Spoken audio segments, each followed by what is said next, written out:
to be you. It had to be you. I wonder around finally how. Faded down the wrong. The musical fading is a major mental block for me, Charles. Right. I apologize. That's now, right. Charles, welcome to Sunday. It's great to be back with you. Lovely to see you. I've made a little bit of an upgrade to the show today. We've got, I think your fans will admire the new close-up shot we have of you, Charles. Well, it's, as I said earlier, it's 2 ways to break the camera. But now we can, you know, because it was sometimes distracting to have the TV partially in the shot, and I think it's nice to have some options for what we can cut around to. Well, appreciate the upgrades. It's been quite a week, Charles. All that testifying by Peter Strzok, or I should say lying by Peter Strzok. There's quite a bit to go into. Why don't we just get right underway? Sure. Well, first the art department, you know, yes. it's I'm not a baseball expert, but to be able to have a hit every at bat, I mean, it's just amazing. And these are just, you know, singles. These are triples, home runs, grand slam home runs, and we will promise the audience in advance that famous scene from when Harry Met Sally. We're not going to try to replicate that scene. No. Don't think about that scene, especially as it may no. involve these two people, because that probably didn't happen. But no. Well, thank you. I always appreciate the compliments. And, you know, I'm trying to make it fun for everybody, have a little imagery there that everyone can enjoy. So that's obviously based on the classic comedy When Harry Met Sally. But, of course, President Trump has dropped the Hillary and just taken to calling her crooked. Right, which I think is apt. But what today we wanted to do is to get a little bit into the long-standing pattern and practices that have animated this supposed family now for 40 years or more. That you know, what we're talking about here, we have, some might say we're a little obsessive in that this I think is more than our 80th different 2-hour video on the subject, but this is such a massive scandal that to get to understand it, you really have, I guess this will be our 87th, to understand it, you've got to look at it from many perspectives, and to see that this is not simply an honest set of mistakes or just technical fouls. No, this is a long-standing pattern and practice. It is a conspiracy to subvert the existing system. And when you get into the people who are leading this conspiracy, and that would be Bill, I think primarily, Hillary second, and Bruce Lindsay and others, when you get into this conspiracy, you take it right the way back to the formative years. Now, we can't do that easily for Bill back in Arkansas, but you take it back to college days and Rhodes Scholar days and all that stuff. You see in both of these people who are prone to weaving conspiracies, and indeed now to leading conspiracies to criminal ends. Yeah. It's a vast left-wing conspiracy. And, you know, I do apologize, Charles. I forgot to give some of the introductory information that I like to give for people who are just joining us. You know, we're over 62,000 subscribers on YouTube now, Charles. So if anyone's watching who isn't following you on Twitter, of course, they can find you at Charles Ortel, and there's a load of information on charlesortel.com, and they can follow Crowdsource the Truth on Twitter at CS the Truth. And that's a great way to keep up with all the latest developments that may be happening. Good. Well, if we could go into the first slide, that's okay. Absolutely. Yeah. So when you go over the details, and you know, these two have been the subject of I don't know how many book treatments, I don't know how many magazines and videos and newspaper stories, whatever. But beyond that, they have been the subject of numerous criminal inquiries. FBI investigations, congressional investigations, lawsuits, you name it. So the public record that's out there on these two that you could easily get without the FBI or without a vaunted investigative team is gargantuan. The other thing that's interesting is that, you know, unlike people who use their real names for things all the time, these people love to use aliases, fake Really? email accounts, fake names for their companies. Huh. And so unless you've got the kind of time that people like you and I have to really consider all these angles, you're not gonna fathom the degree to which these two are the modern Bonnie and Clyde of politics and charity. I mean, We've used Bonnie and Clyde know. in the past. It's funny, Charles, these fake names, these aliases, I know some other people who do that as well. It seems like they're really all playing by a rule book. Right, it's a conceit that, you know, you could go and say, well, we're now in a globalist world, and so these laws that were put together in that pesky old Constitution, you know, that was before there were the internets that Al Gore invented. You know, Right. These national laws, they really don't apply to we globalist social justice, you know, warriors, and there are all these evil Republicans who are out to get us, and so we have to protect ourselves. We have to use these aliases. Rubbish. You know, when it comes to, and we've been focusing mostly, you and I, on this, on charity land. When you operate a charity, you are not allowed to engage in any illegal activities, and when you solicit money, you can only do it in your registered names. Well, I mean, of course, no one is allowed to engage in illegal activities. That's why they're illegal. Well, I know, but we will have a link in a few moments actually, to this memo that I found to be a real oddity, that the team at the IRS actually wrote a long memo about, you know, why 501c3 charities cannot engage in illegal activities. It's like, why did you need to write the memo? Yeah. I mean, isn't it kind of obvious? Yeah, it's But stupid. They've done it. And so another point here that I'm trying to make, actually in a friendly manner, to many of, and I do have quite a few acquaintances who are on the other team, or I think the wrong team, which is to continue to follow the loony bin wing of the Democratic Party. Only a complete idiot at this stage, only a complete idiot would part with serious money sending it in the direction of these fraudsters. Because you don't need to listen to any more of this broadcast. Just take away one thing.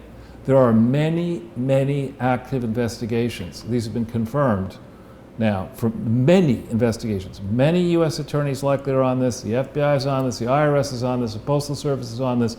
International governments are on this. Why, if you're rich, would you at this stage want to send money to people who claim to be worth a couple $100 million or more? So why do they need your money to begin with? People who are never going to reoccupy the White House, ever. But Hillary's going to run again, they're saying. She's never going to occupy the White House. I mean, the only White House she's going to occupy is if that house in Chappaqua, Washington, D.C. is painted white. Then they might occupy a White House, but not 1600 Pennsylvania Avenue. So, I mean, you're not buying yourself favor with that. And by the time Donald Trump and his team and and we all get done dismantling this globalist apparatus, the last thing you want to be is Secretary General of what remains of the disunited nations. I mean, there's no point in going down that path. So we're going to take you through today some additional meat on what's really going on here, what's actually happening, and give you some comfort that a day of reckoning approaches here. And the out date, in my opinion, for when this whole Clinton charity fraud comes crashing down is November 15th, 2018. That's the out date.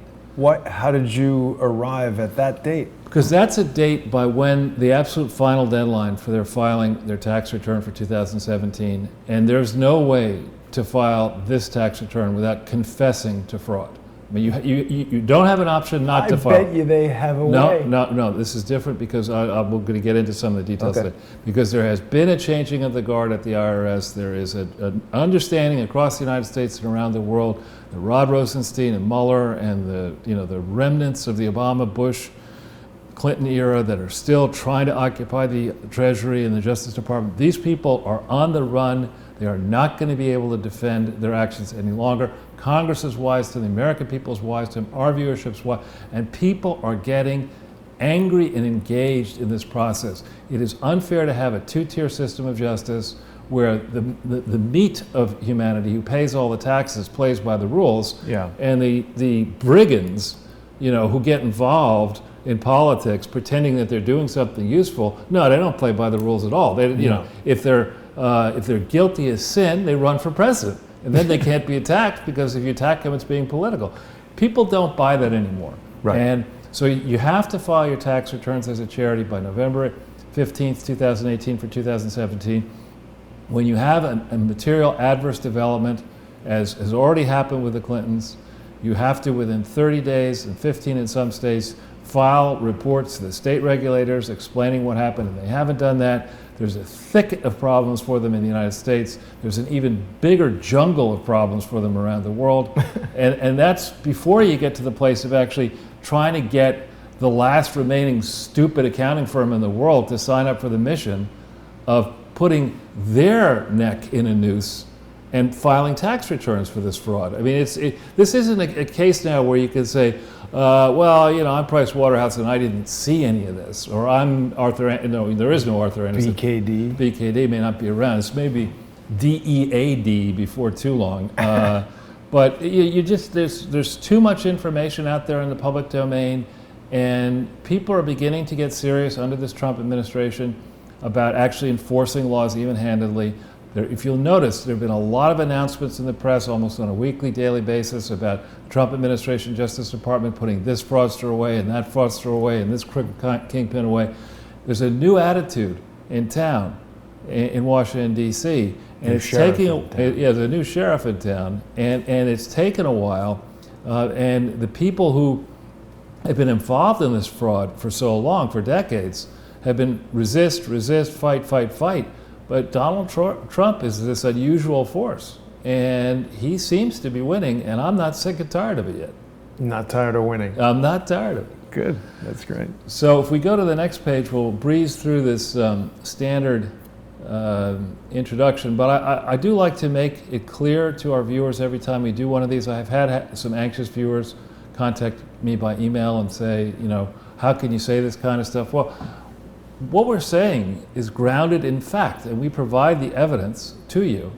It's the mainstream media, the corporate-owned media, it's really both political parties, it's the crooked academics, the brand name crooked academics and think tankers.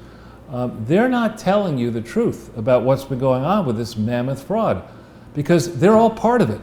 Right. You know, this unregulated globalism is great for the elite universities. It's great for corporate-owned media. It's great for academics who want to fly around the world and get, you know, children of the rich dictators to go to Harvard, Yale, et cetera, and get gigantic contributions into those places. It's great for them to get their projects and book deals and their movie deals and all that kind of stuff. But we're going to show you just how badly globalism is screwing you in nations across, in the richest nations, the poorest nations. The only people who may arguably be benefiting, the large number of people who may potentially be benefiting from this globalist project are in India and China. And there it's not even clear that all the benefit isn't going to the elites in those two countries. But we're going to get into that in a bit. So just taking you through, we like to begin each week taking you through what happened, what we consider to be the most salient points of the past week. The first thing, if we could hit this Axios link, this is hysterical. I used to think that Axios was sort of amusing, and I think they're now, I mean, these people are, you know, they're graduates of the Dumas University. You know how to spell the Dumas University? It's pronounced dumbass. There you go. Dumas.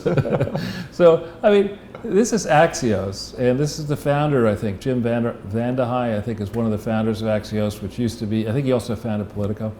And they're trying to, you know, say that this trip of Trump's, first to Brussels, then to the UK, to Scotland, and now in Helsinki, is just, you know, spoiled brat, you know, creating mayhem around the world. No, that's not what he's doing. I mean, when you look, business people like Donald Trump, and he's a skilled business person, they're quick at seeing the essence of the problem and the glimmer of the opportunity. The essence of the problem with NATO is, hello, World War II is over. Like it ended kind of 73 years ago? Yeah. So, I mean, there are many people who don't live to be 73 years old. Right. And this war is still over 73 years ago. Hello, the Soviet Union? That blew up in 1992. So what is it that we are trying to do with NATO? It's not that we don't... weapons?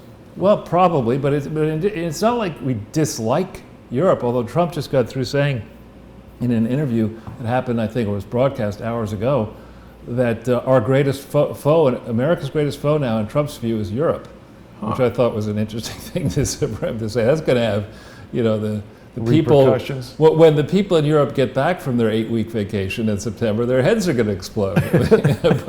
but the point is, America, we have many allies across the planet, with or without Donald Trump. There are deep, lasting ties, long-standing ties that go, well before I was born and you were born, Jason, and will continue long after we're both gone. But the simple fact of the matter is, NATO, when you look at the facts, and you ask, how does NATO benefit the average American? Yeah. It doesn't. Right. Okay, it simply doesn't. If it's such a noble purpose to go ahead and have all these nations get together and band together and agree to protect one another and all that, why is America paying so much of the bill? And why are the rich nations who could pay their way either not paying, or if they are paying, saying they're spending it on defense and in reality spending it on social experimentation? I mean, you've got certainly these countries that are, quote, spending money on defense that have, armies that don't work, aged soldier bases. It's time, if it's such a threat, if we're setting up NATO to face down Russia, okay, if it's such a serious threat, why are you buying all your energy, Germany, from Russia? Yeah, all they got to do is shut off the natural gas spigot. And why is a former leader of Germany, a very active member of this company that's getting all the money, the Russian company that's getting all the money from German people? I mean, Gazprom? It's not Gazprom, I think it's a different one, a Rosneft maybe. I forget which one it is, but it's one of Gerhard Schroeder's the guy's name. So I think, yes, of course, the summiteers, the Davos men and women, the people who love, going to fancy catered dinners across Europe, they love NATO. I mean, it's a one big excuse for party after party, and they don't have to pay anything for it. But I mean, that's got to change. And we can't have a defense pact where America foots the bill and a trade regime where our partners in NATO decide to freeze American goods out, not necessarily by tariffs, but by tricks and non-tariff barriers. And let's go to an open system of trade. We'll take our tariffs off, you take your tariffs off. We'll go, person on, I was going to say mano a mano, but that might be too sexist. We'll go. Doesn't that just mean hand to hand? Whatever. Yeah, I guess it does. Now that I think about it, hand to hand. But but seriously, I mean, Donald Trump is, I think, doing good work. He gave him a warning last year. I love the way he walked in this billion-dollar new headquarters and he said, I promise I'm not going to bring up the cost of the building. And of course, that was fresh on everybody's mind, and he didn't have to. And he could honestly say, I didn't bring it up. Well, I mean, by saying I'm not going to bring it up, isn't it sort of the first thing that he's doing? It's a trick that reminds me of somebody else I know. I wonder who that would be. Yeah. So then if you go, then you have the other pundits. This is our friend, this Gateway pundit one, is our friend Ted Malloch. Yes. Who, thank you, Ted, for being on the show, and thank you for your hard work. But, again, he's driven a bulldozer through the United Kingdom, as well he should. I mean, really what you have in the UK, what you've I remember in business school, we had many cases we had a course called BGIE, which we Business, Government, and the International Economy, and we would call it Biggie. And there were England back in '78 was a disaster. The United Kingdom was really reeling with failed socialist experiments. The economy was chiefly socialized, massive deficits, weak pound, gigantic debt, union strife, you name it. And the problem in England, the economic problem in England has long been that for the South, since the 16th century, the South has been where the wealth is, and the North has been crumbling. It was reversed prior to when brief digression, when King Henry VIII basically gave a whole bunch of monasteries to his friends that had been up in the North. And these monasteries were real estate projects that actually generated a lot of income. So he changed the whole distribution of wealth when he assumed power and split with Rome. But the structural problem in England, as I say, is the wealth is in the South. London is a wealthy city, London is a globalist capital. London is a banking and financial capital. London is a place filled with globalist schemers, as we see from Downer and his group, Hackett. What's the one that Black Cube. Black Cube, I think it's more, isn't that more Israeli? But it's in London. Is it in London? But what's the one that Steele was involved with? Christopher Steele. Fusion GPS. Was it Fusion GPS? I thought he was also involved with the UK. Well, anyway, there are a whole bunch of these loosely, if not completely unregulated organizations that provide shadow. Hut? Is that Wackenhut's, I think, down in Florida, but Hackett is one, and it's a place where if you want to play, I don't want to be impolite and say as a criminal.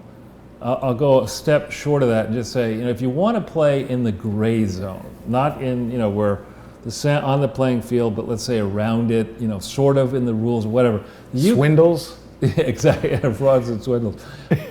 England, UK is a great place to consider doing that because it doesn't have the regulatory firepower to really police these multinational globalist schemes. Wow. And it is a place where it's much closer to a lot of these places, let's just say, these nations, where there is unlocked resource wealth and the potential to do all kinds of crooked deals. So it's a civilized, in theory, place where you can get your crooked deals done. And Trump has just gone and said, no, wait a minute. I don't think he's laid the biggest bomb out there. We're going to get to that a little bit, but it is possible. Judge Andrew Napolitano started on this track. It is possible that among the many nations that were involved spying on Americans illegally at the behest and in the coordination with the Obama administration, one of the most likely in my mind is the United Kingdom. And Napolitano made that accusation. He was bounced off Fox for a little while for doing so. I think he was right, and I think Trump knows a lot more, and his team knows a lot more about what truly did happen in the whole election, and I think Trump is going to get his pound of flesh here. Pound sterling. Exactly. His pound sterling of flesh. Now, Charles, just the other day I had the distinct pleasure of interviewing Bill Binney, and Bill went as far as saying that GCHQ and the NSA are essentially one and the same, that they are just, rebranded so that specifically when the United States needs to spy on someone, they can use GCHQ, and when England needs to spy on someone, they can use the NSA, and they avoid all these as you've said, pesky laws. So it was very interesting to hear Bill Binney say that. Of course, he was in the NSA for 32 years, became a whistleblower, and he describes a pretty dark and troubling security agency. Yeah, well, Bill Binney is a true patriot, not just an American patriot. I'd say he's a nationalist, a human patriot. He's gone through hell. Yeah. So my hat is off to him. It's fantastic that you got to interview him, that he gave you the time, that you made the time for him. He deserves the support of the Crowdsource the Truth viewership, and I don't know if he has any kind of GoFundMe account or something like that, but he didn't want any money. I asked him about that specifically, and he said that he doesn't have anything. Wow. Yeah, I know. He's an amazing man. But so if we could just go back into the slides quickly, if that's all right. So sorry, I didn't. There's a lot I'm trying to do here. Get distracted there. It's okay. Oop. What's going on? It takes a second after. No there worries. we go. Here we go. Now, this Theresa May, and I'm sorry to say, no, it's not that one. No. This one, no? You had it there for a second. It's this one here. Zero Hedge. Mouse is all over the place today. Sorry, Charles. There That's we right. go.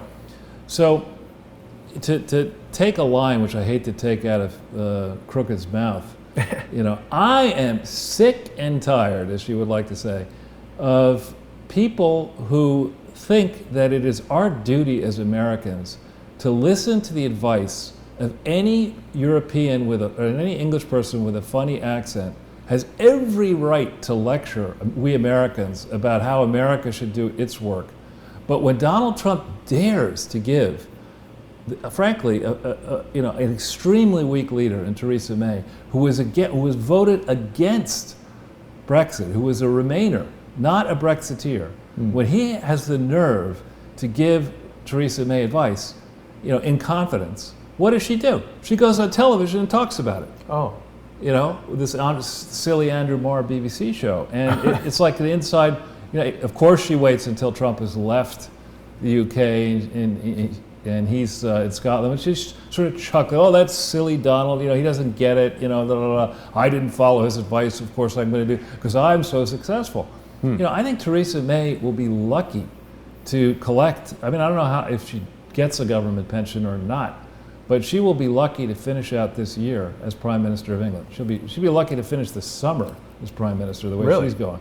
Yeah, I think, the direction that we are going in this country, welcoming business, welcoming capital, reducing regulation, fixing the mess, getting rid of the bureaucracies, exposing the fraudsters, is a direction that is going to expose lots of powerful people in the UK.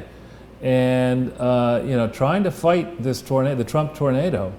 Trump-NATO? Yeah, the Trump-NATO. Anti-NATO, Trump-NATO. On a diet of Scotch eggs and whatever else they eat in the UK these days. Have you ever seen those Scotch eggs? No. Oh my God. Was it like an egg soaked in Scotch? It looks like camel balls. It's just okay. Gross. I digress, but I did a movie in Montana one time, and they had billboards advertising the Testicle Festival. Oh, man. Rocky Mountain oysters. Thank you. So this, it's funny, I was talking with somebody who likes to remain nameless, and so he will, I'm just saying this for his benefit, so if he's listening. But in the morning on Friday, we were talking about, as we talk most days, we were talking about what could happen. And we were very optimistic, and I got lucky. We were talking, about what happened. But, and I said to this person, I said, just be really careful. Trump is going to be over there in Europe. He's going to have the weekend. He's going to be in the UK. It's a perfect time for Mueller and his team to put a cloud over the whole process. And I didn't know about the indictment, obviously, before it happened. But this indictment, to me, reeks to high heaven. It reeks to high heaven. It's very, if you're going to go for an indictment, let's think about this. You're going for an indictment against 12 Russians, okay? 12 Russians. But you're not going to go against Hillary Clinton and Abedin, right? In this one, you're going to go against 12 non-resident, non-citizens in Russia at a moment where we don't really have very good relations with Russia, and we can fully expect no extradition, right? Right, we're not going to be able to go in there and get them, and they're certainly not going to send these people in to face justice. You're going to do this, right, because you found a reasonable prosecutor who believes that you can win a criminal case against this gang of 12, but you're, back in history, you're going to spend 4 years on the Clinton Foundation, 2001, 2005, and not bring an indictment.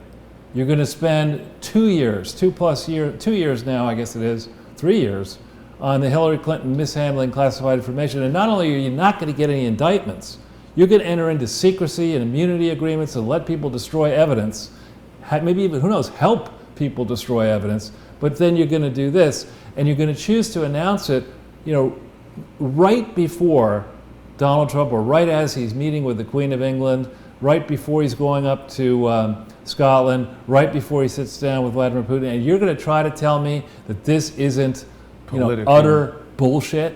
Yeah. I mean, this to me, people are trying to put lipstick on the pig here and say that actually, this is helpful. Rosenstein was trying to help Donald Trump by doing this. This now gives Donald Trump more flexibility. I mean, these are people who are, the night at like 9:30 on election night were saying in 2016, well, there's a blue wall, Donald Trump would never win, Wisconsin, he's not going to win.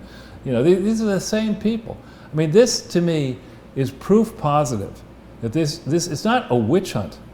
It is a waste. It's an egregious obstruction of justice. It's a chilling exercise designed to intimidate those outside government, those who don't have the resources, those who don't have the prosecutorial discretion, those who are not connected into the... It's trying to chill people from getting to the real truth here. And this, we got to go, once we get done with this, we got to go right back to the very beginning and understand exactly how Rod Rosenstein managed to hold on to his job, how he managed to go from being a U.S. attorney in Baltimore, seated in Baltimore, covering, I think, some part of Maryland, how he was selected to be the Deputy Attorney General, and who made that call, who endorsed him, what kind of checks did they do on him, and more importantly on his wife. Same questions for Sessions. There's a big story here. This does not seem to me to be a straightforward case of honest public servant, never manages to do anything wrong. If there's a problem, a serious problem in the last 20 years involving the Clintons, Rod Rosenstein and James Comey and Bob Mueller were hovering around it. Were centrally involved in it. Yeah. Giving the Clintons cover. Why do these people, one way or another, have a hunting license to go after a president who's now been in office for 1.5 years and has done more in 1.5 years, more good things in 1.5 years than George H.W., Bill Clinton, George W., and Barack Obama did in 28 years. Well, those guys you just described have basically destroyed the country, so that's not too terribly difficult to do. As long as they didn't drop a bomb in the middle of New York City, they're doing a better job. Charles, there's something screwy going on in that U.S. Attorney's office. I was in Washington, D.C. last week, and I went to see Michael Mirando, who is the U.S. Attorney. First of all, I know you don't have time to watch all the shows I do with Quinn Michaels, but do you know how many U.S. attorneys there are in the whole country? I think there are 93. Correct, 93. I find that very strange. 93 is a number that held great significance to the Luciferian, Satanistic, occult leader, Aleister Crowley, and he created this 93 society that Quinn Michaels and I have been researching. So it's strange to see the frequent occurrence of that number, 93. But that's not why I say something screwy going on. I've tried to speak to Michael Mirando to learn more about this plea deal that was made with Imran Awan, and he hung up on me on the phone when I called there. I went and sat in their office for an hour, and he never answered the phone, never came down, tried to see him. I don't know what's going on at that U.S. Attorney's office. Well, the problem is that there still, I believe, are holdover U.S. attorneys, and if there aren't holdover U.S. attorneys, there are vacant spots.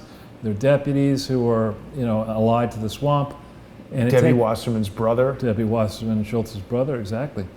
So Donald Trump, we don't need to go to this link because I'm mindful of the time, but Donald Trump is absolutely correct to criticize. People say, look at this indictment, it shows all this activity.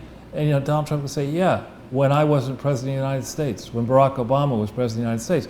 I mean, explain to me, please, the corporate media, explain to me why nothing was done about this. Why didn't the FBI insist? If they're going to raid Manafort's home 5 o'clock in the morning and take everything, why didn't they raid the DNC and take the server and check at the time? Not, because we know these people are good at bleach bidding. That's their sport, bleach bidding. They don't want to cut into their texting and having sex with each other schedule. Yeah, I know, but I mean when they could have done that in the April timeframe in 2016, and they didn't do it. And why didn't they insist? The very time they're exonerating, drafting exonerating letters for Hillary Clinton, they have this thing happen at one political party's headquarters. And by the way, it turns out the Russians may also have been trying to hack into, or elements of the Russians may also have been trying to hack against Jill Stein, against... Why would they bother hacking Jill Stein? Who knows?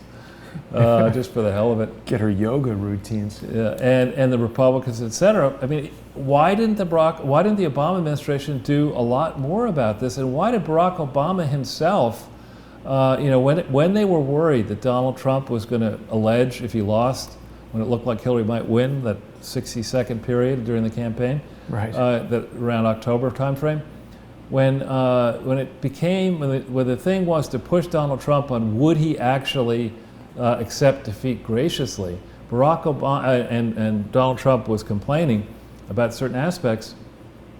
Barack Obama got up there and said it's preposterous to think that the Russians could meddle in the election. But he changed his mind, apparently. I mean, the FBI didn't investigate because they have these convenient cutout companies owned by their former employees like CrowdStrike, and they can just have them investigate, which, what the hell is the precedent for some private firm that isn't the FBI investigating something of this level? It really seems absurd on the face of it if you think about it for more than a second. It's ridiculous. I mean, I think ex-FBI started this company.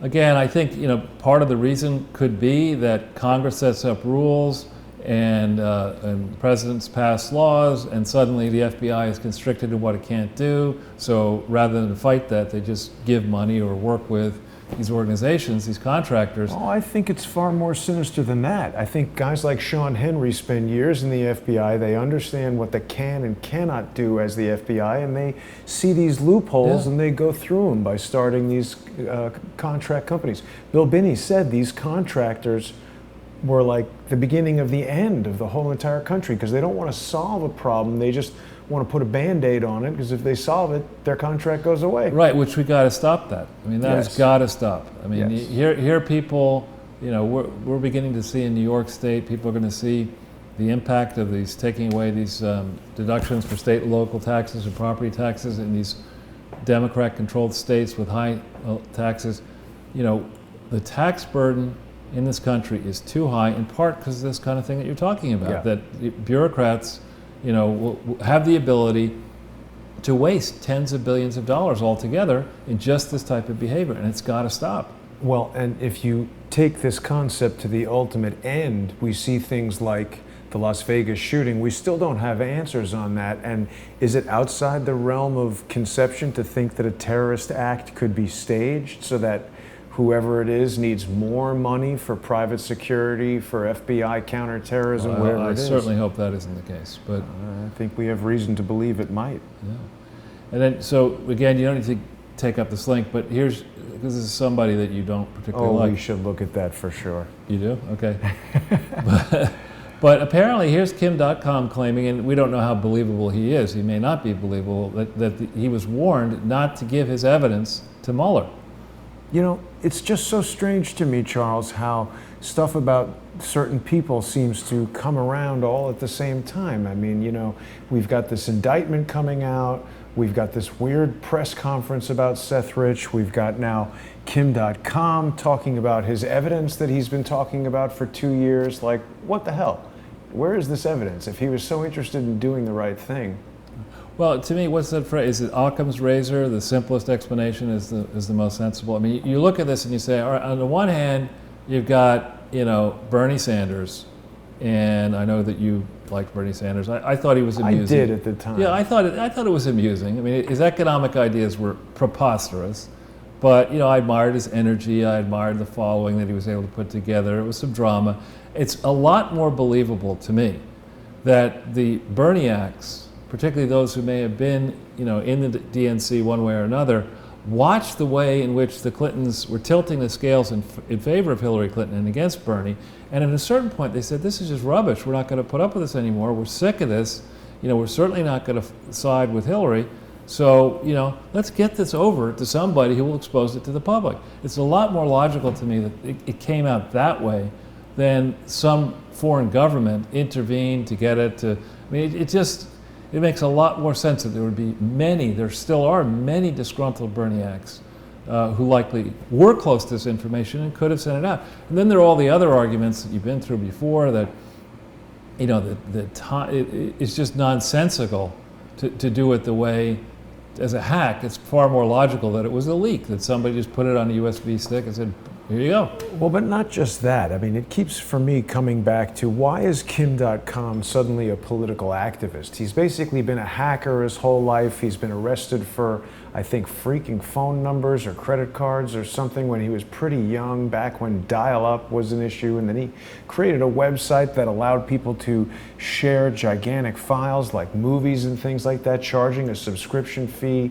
basically. Again, understanding the law, finding loopholes, and yes, maybe he didn't violate specific laws, but I think he did facilitate the theft of intellectual property, and so now he's suddenly so interested in U.S. politics. It makes no sense to me, and there's all these characters that show up, Seth Rich, Kim.com, you know, all the people, Jack Berkman, and all the people surrounding the investigation of Seth Rich. No one's talking about Eric Braverman, who is the guy that John Podesta said was the leaker. Why don't we hear anything about Eric Braverman? I think this is all a distraction, and I do not trust Kim.com at all. Good. Well, I agree with you. So let's go back into the slides.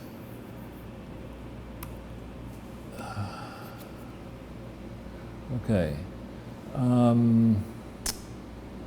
This is something that our good friend Fabian suggested we bring back up again. And he's right.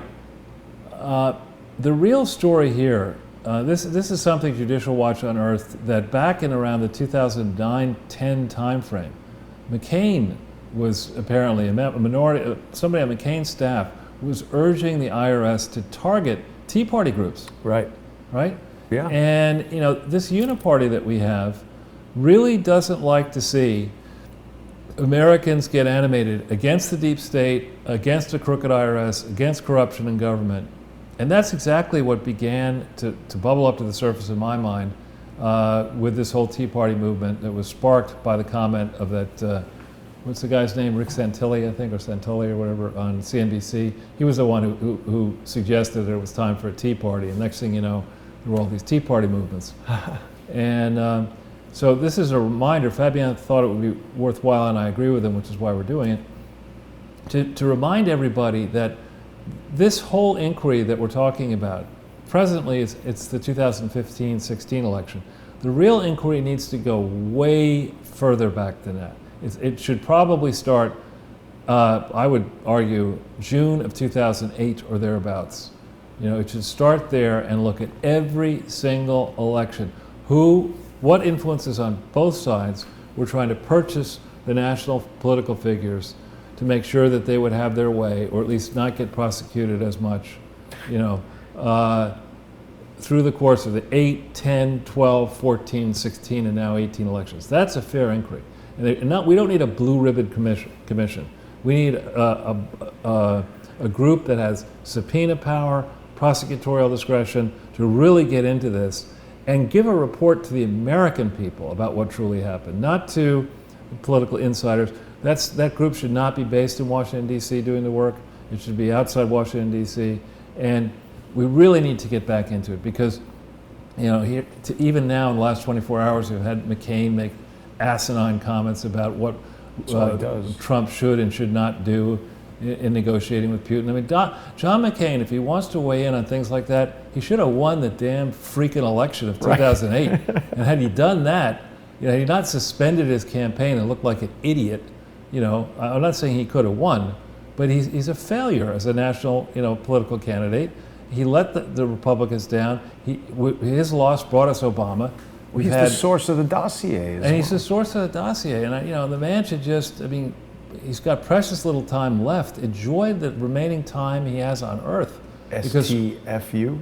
Yeah, and just spend time with your family. But, you know, shut your damn pie hole, dude. You know, I mean. So here's actually a piece here by Molly Hemingway in the Federalist. And I have to say, I'm getting increasingly disenchanted with the Bret Baier panel, because they have these panelists on there who are, you know, from outer space, as far as I'm concerned. You know, if I wanted to watch MSNBC, I know how to find that on the television dial. You know, it's easy to do, but I don't need to see an MSNBC. This, I guess, is not Hemingway, it's somebody else, Margot Cleveland. But this is a long article. We're not trying to go through it. now, even every paragraph. But it's really worth reading this, soaking it in, and understanding that the Obama administration, which, after all, spied aggressively on many journalists, James Rosen, is rumored to have spied on the Senate, spied on perhaps the Supreme Court. It's crazy. Spied, it seems, on a campaign. I mean, imagine if the George W. Bush administration had been spying on Barack Obama's campaign. The hell to pay that would have happened once Barack Obama got that crook Eric Holder in as Attorney General and his crooked team. The hell to pay that would have been, sent against the W. Bush administration had that happened. And look, Donald Trump, frankly, I think is being too patient here. Yeah. I mean, he took a lot of abuse from a Barack Obama. Remember the drop the mic thing? Yes. After the White House Correspondents' Dinner. Yeah. He ought to run for damn president and win. Drop the mic. He did that. Pick it up. He kind of did that. So, I mean, it's a year and a half. Donald Trump, he can be impulsive, he can be explosive, he can, make mistakes. We all make mistakes. But, I mean, I think he's being too damn patient with his crew, frankly, based on what's in the public domain. And Lord knows what he knows, actually, that's not in the public domain. Now, here's something in this Philadelphia newspaper that actually is, I think, optimistic in a way, because it suggests that Mueller may actually, having issued this indictment, which Rosenstein was careful to say does not show any suggestion of collusion or American involvement. If he's spent a lot of time in this, over a year, and he's got these indictments, don't show collusion. It's kind of time to say, I'm finished, I've done my job, and just drop it at this point. It's ridiculous, the whole thing. Absolutely absurd, Charles. I don't think Robert Mueller could find a piece of hay in a haystack. That's right. Well, actually, I think he's saying it's a needle stack when there's actually no needles there. All right, so this is something that I did this, and we're not obviously even going to go through all the links, but I wanted to, any of the links, but I wanted to have on a page some key pieces of evidence I'm going to describe for you that help me understand anyway how these two, how Crooked and Slick Willie, how they got together. Now, your friend, Lee Stranahan, was the one who clued me into this Carol Quigley guy. Quigley. And here's an excerpt, a quote from Carol Quigley's book. I'll just read this quickly, the beginning of it. There does exist and has existed for a generation an international Anglophile network which operates to some extent. And it goes on to say, I know of the operations of this network because I've studied it for 20 years and was permitted for 2 years in the early 1960s to examine its papers and secret record. Okay? What? This is the Georgetown professor who was a major league advisor to Bill Clinton when he was at Georgetown, talking about an Anglophile conspiracy. And I didn't put the quote out here, but the leader of it back then was none other than Cecil Rhodes. Bill then goes on to become a Rhodes Scholar. So has Bill long, he grew up in Hot Springs, which is like, it's not even, you're not growing up in Las Vegas. You're not growing up in Little Rock. You're growing up like in a dog racing track, in Hot Springs, Arkansas, in this strange family and strange circumstances. It's like nothing going on over there. Well, it's all kinds of stuff going on, and none of it's legitimate. Got it. And the point is, you want to get out of that. You go to Washington, D.C., and you've got your big eyes, and you're Jed Clampett and the Beverly Hillbillies in Washington, D.C. Anyway, so Bill has long, I think, been interested in and exposed to this whole globalist, international conspiracy stuff. He soaks it up when he's over there in England and doesn't finish his Oxford degree, but somehow he leaves or gets kicked out. We don't yet know what really happened there. That, I think, this experience with Carol Quigley, the chapter of his spending time with Carol Quigley, needs to be examined in great depth, and you can be sure I will try to do that. Nice. So he gets to Yale Law School by curious means. We're not going to go into all this stuff of, it was during the draft, did he evade the draft? I think he did. He ends up at Yale Law School. What does he do when he gets to Yale Law School? And I've seen this story many different places. We don't have to hit this link because I'll describe the story. But if you're interested, viewers, later you can read the link. Hillary arrives, Bill arrives, and we all know from getting to college, the first week you're there, in graduate school, the first week you're there, whatever, everyone's swapping stories about who they are, and when you get to graduate school, you're a lot more important. You're not talking about being the student body president or, championship skier or something like that. He's a Rhodes Scholar, he's this and that, but what does he get known for? Rape? No, not as yet. Not then, anyway. He goes around Yale Law School bragging about, I spent time in New Haven, and, as an undergraduate, many times I was over at Yale Law School for different reasons. It's a beautiful place. And here's this idiot from Arkansas going around thinking he's going to make time with people with this line. Did you know? Arkansas has the biggest watermelons in the world. It's like, what? And so who would fall for that? Well, I mean, what does that even... Well, who would fall for that? Who cares? Hillary Clinton. Oh. That was the line that excited her interest. That some guy How do from you know that? It's in this. It's all over there. It's how they got together. Her curiosity was piqued by this guy who was going around bragging about the size of watermelons that were, being raised in this state of Arkansas. I mean, it just, why would Bill do that in New Haven? I mean, it's not like Yale Law School is. I didn't get into Yale Law School. I really wanted to go, and when I didn't get in. I was told that this is back in 1978, that there were 180 slots for Yale Law School. New York City watermelons, too small. No, exactly. No, and I didn't talk about watermelons, silly me. No, there are 180 slots, and I was told that there are 500 applications every year at Yale Law School, where the applicants have a perfect grade point average, 4.0, and a perfect LSAT score. And that's 500 for 180 places, and they get many more than 500 applications. So, I mean, this is a group of pretty smart people in the main, and you're going to go think you can make time with the ladies by bragging about the size of watermelons that are produced in your state? Perhaps it's code for something. I don't know. But, so this is back in the starry-eyed days. Remember, Hillary had made a fool, frankly, of herself at her valedictorian, at her first class day speech at Wellesley. I've had several people confirm to me, actually, since we talked about it last time, they were there at the graduation. They were disgusted by the stunt she pulled. What did she do? She was president of the school or whatever, and she had to submit her speech. She was offered a chance to give a speech. She submitted a copy of a speech that was approved by the school, and then tore it up, and spent the whole time humiliating, in part, an African-American senator, Robert Brooke, I think his name was, for not doing enough. He was a Republican and not doing enough and this and that. And turning, what should have been, college graduations are supposed to be joyous events. I mean, parents are, their kids have grown up, hopefully they've got a job or they're on the trajectory to having a job.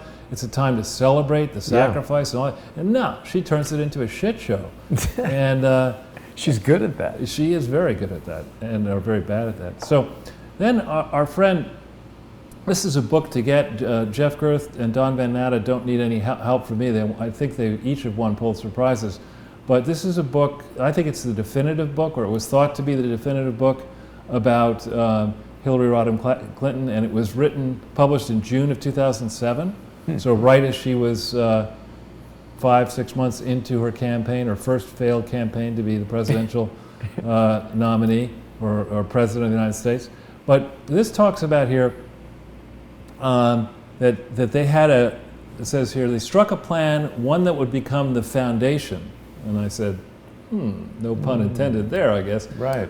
Would be that, first Bill would become president, then she would become president. And Gerth got a lot of flack and Don Natta for making these comments. I think the Clintonistas went after him, and that's why I put the footnotes in. But Gerth swears by this. This is what happened. They were going to revolutionize the Democratic Party, and that's what they tried to do. Only I think at root, Bill is more conservative economically. I think Hillary, I don't think Hillary understands economics in the slightest. She thinks economics is about, bending the rules of the system and getting a crooked donor to give her a house. She does, or give her a speech, or give her a book. She doesn't understand it. You got to economics, business. There's a product, there's a service, there's a competitive marketplace. You try to make sure the product has attributes and features that somebody would want to buy. Right. You market it, you get it to market, you satisfy your customer complaints. That's what you're supposed to do. You're not nasty. And you don't say, well, look, unless you buy this product, the National Lampoon cover, buy this magazine or I'll shoot this dog. That's her approach to economics, to politics, right? So this is this whole book, this is just a small bit of it, but the whole book is really worth reading to understand how these people think. This is a group that plays at being public servants, which is really all about trying to dominate people in the United States and around the world with these, in theory, enlightened social justice warriors. And how many dead bodies are around the Clintons, right? A lot. So then you have this whole idea. We don't need to put this link up because we've had it up before. Just almost exactly as this book was coming out, the first one, Jeff Gerth, The Atlantic has a story about the Clinton Foundation whose title is "This is Not Charity." And who was the head of the FBI in October of 2007, Jason? It was Robert Mueller. Right. So you see in this magazine, Atlantic, a long feature story about a supposed charity, and the title is "This is Not Charity." And so what do? You don't investigate it. Yeah. I mean, this is just exactly when Uranium One is percolating along. This is after a 4-year investigation that couldn't find anything happened. And now you see this article. And on top of which, Bill comes out with a book that's published in September of 2007 and featured at a Clinton Global Initiative that doesn't exist, called Giving, How Each of Us Can Change the World. Now I say here in red that it actually should be called Taking, because there are reports that this book netted Bill $6.4 million. Wow. So how do you write a book about charity, collect $6.4 million for doing so in the middle of a political campaign? This is really a political commercial here. I'm a great person, I've created this charity. Imagine what we can do when my wife becomes President of the United States. God forbid, as they say in Little Italy, God forbid.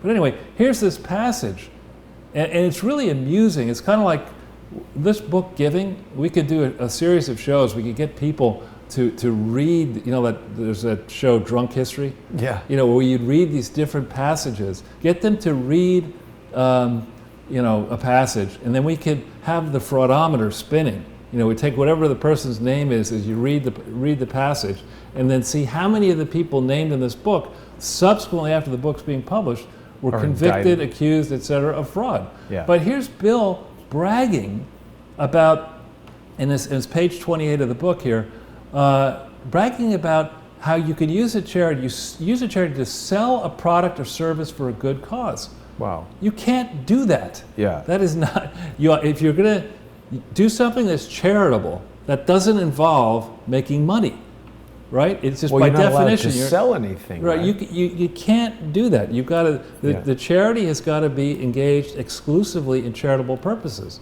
And so then he goes on to explain this in his twisted mind, his sick mind. When I was in politics in Arkansas, one mandatory annual appearance for every politician on the stage was the Gillette Coon Supper.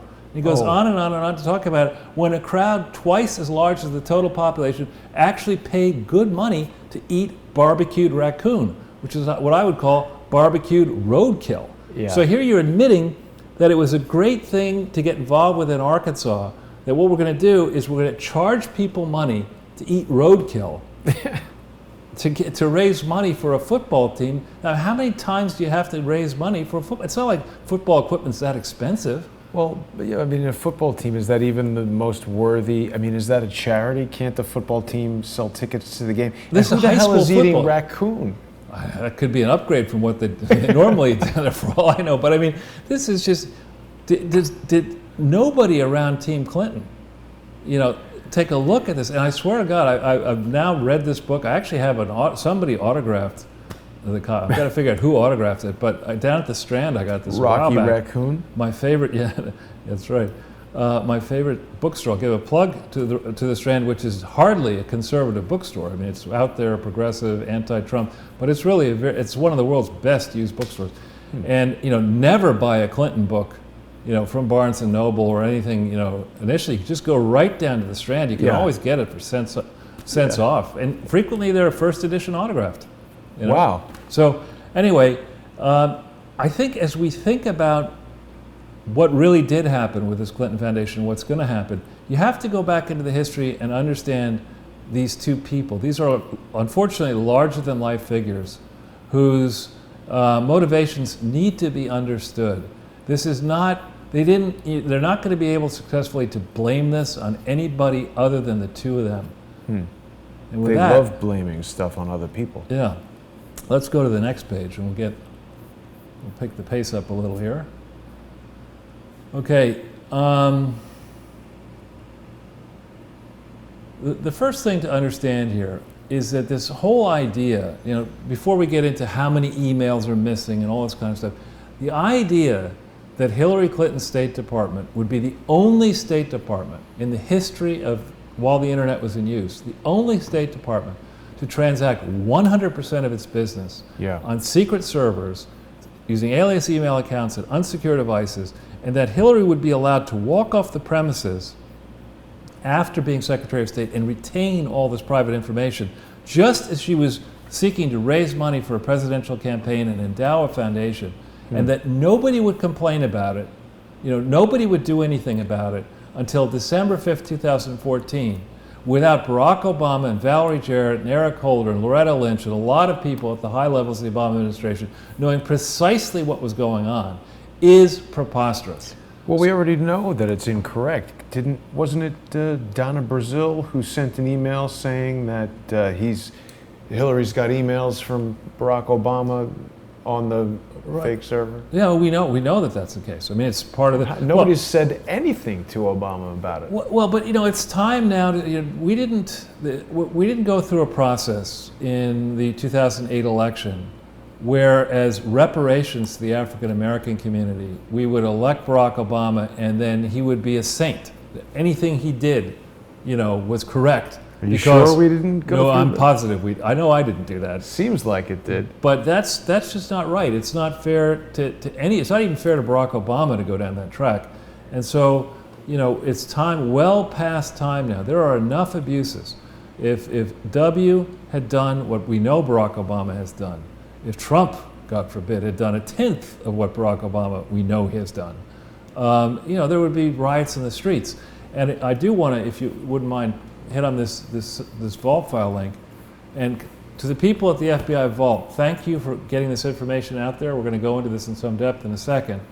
But yeah, this thing, I think, Jason, the first time that we had anything up on the vault, there were maybe like 16, 15. It's now 23 sections.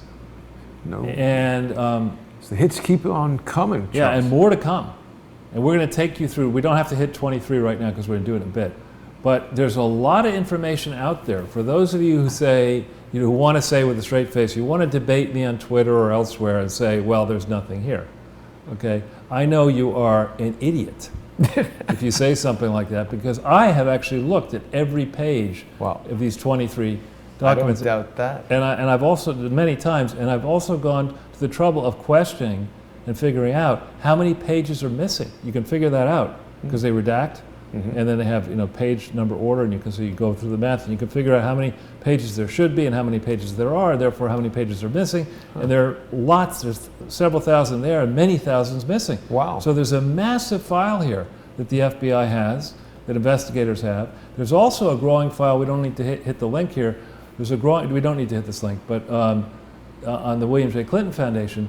But let's hit this link, this Free Republic link. And I'm sorry, I love Free Republic, but the reason I had to do this is I was having, if we hit this Independent Sentinel thing here, I was in the library and they wouldn't let me hit it in the library.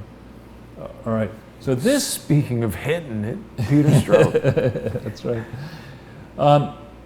This to me is a massive, massive story.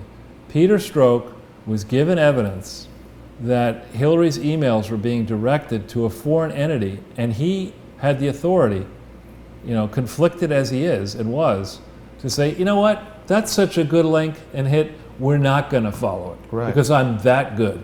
It's the opposite of investigating, isn't it? It's what happened with Tsarnaev, it's what happened with the Clinton Foundation, it's what happened. It's like the Federal Bureau of let's not investigate anything that might embarrass a Democrat or a member of the Uniparty. I mean, that's not what we signed up for here.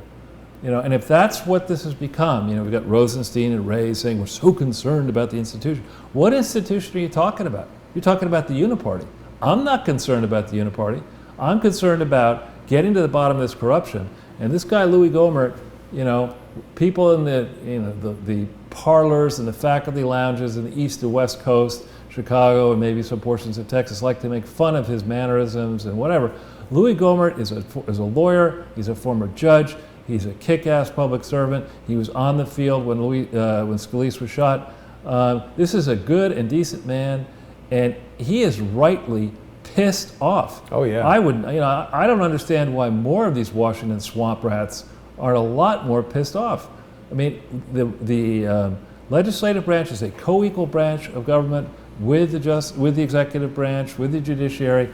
Gohmert and his people in the House have every right. They have a responsibility to conduct oversight, and this cries out for oversight. Here we have this Peter Strzok, who, to me, did himself no favors by testifying. He's in the Clapper group. Open your mouth, and you look even stupider and more suspicious than if we just read what you said as opposed to heard what you said. And to me, the big question is I don't think it was sent just to one foreign entity. And I think it was sent, if I had to guess, people I've been talking to, I think are very sharp, came to the same conclusions. UK is one entity, Canada is one entity, Israel is a possible entity, France is a possible entity. What about Pakistan? Pakistan. Sorry. You've got to learn how to pronounce it properly. Pakistan, indeed, is another entity. And, that the FBI wouldn't leap on that right away. At the same time, you've got the Awan brothers, Awan family, who knows what they were doing.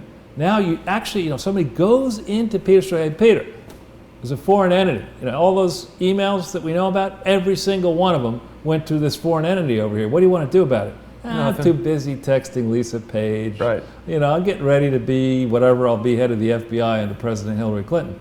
I'm obviously not going to do anything that would screw that up. This needs to go into the highest, form of whatever, 5 siren alert, 25 siren alert. People should be dropping everything to jump on this and explain to the American people what in the hell was going on. What's this? This is just an image I created for he's Oh. texting. Oh, I see. LOL. It's Peter Strzok. Well done. Anyway, back to the... Yeah, so if we go back into the slides,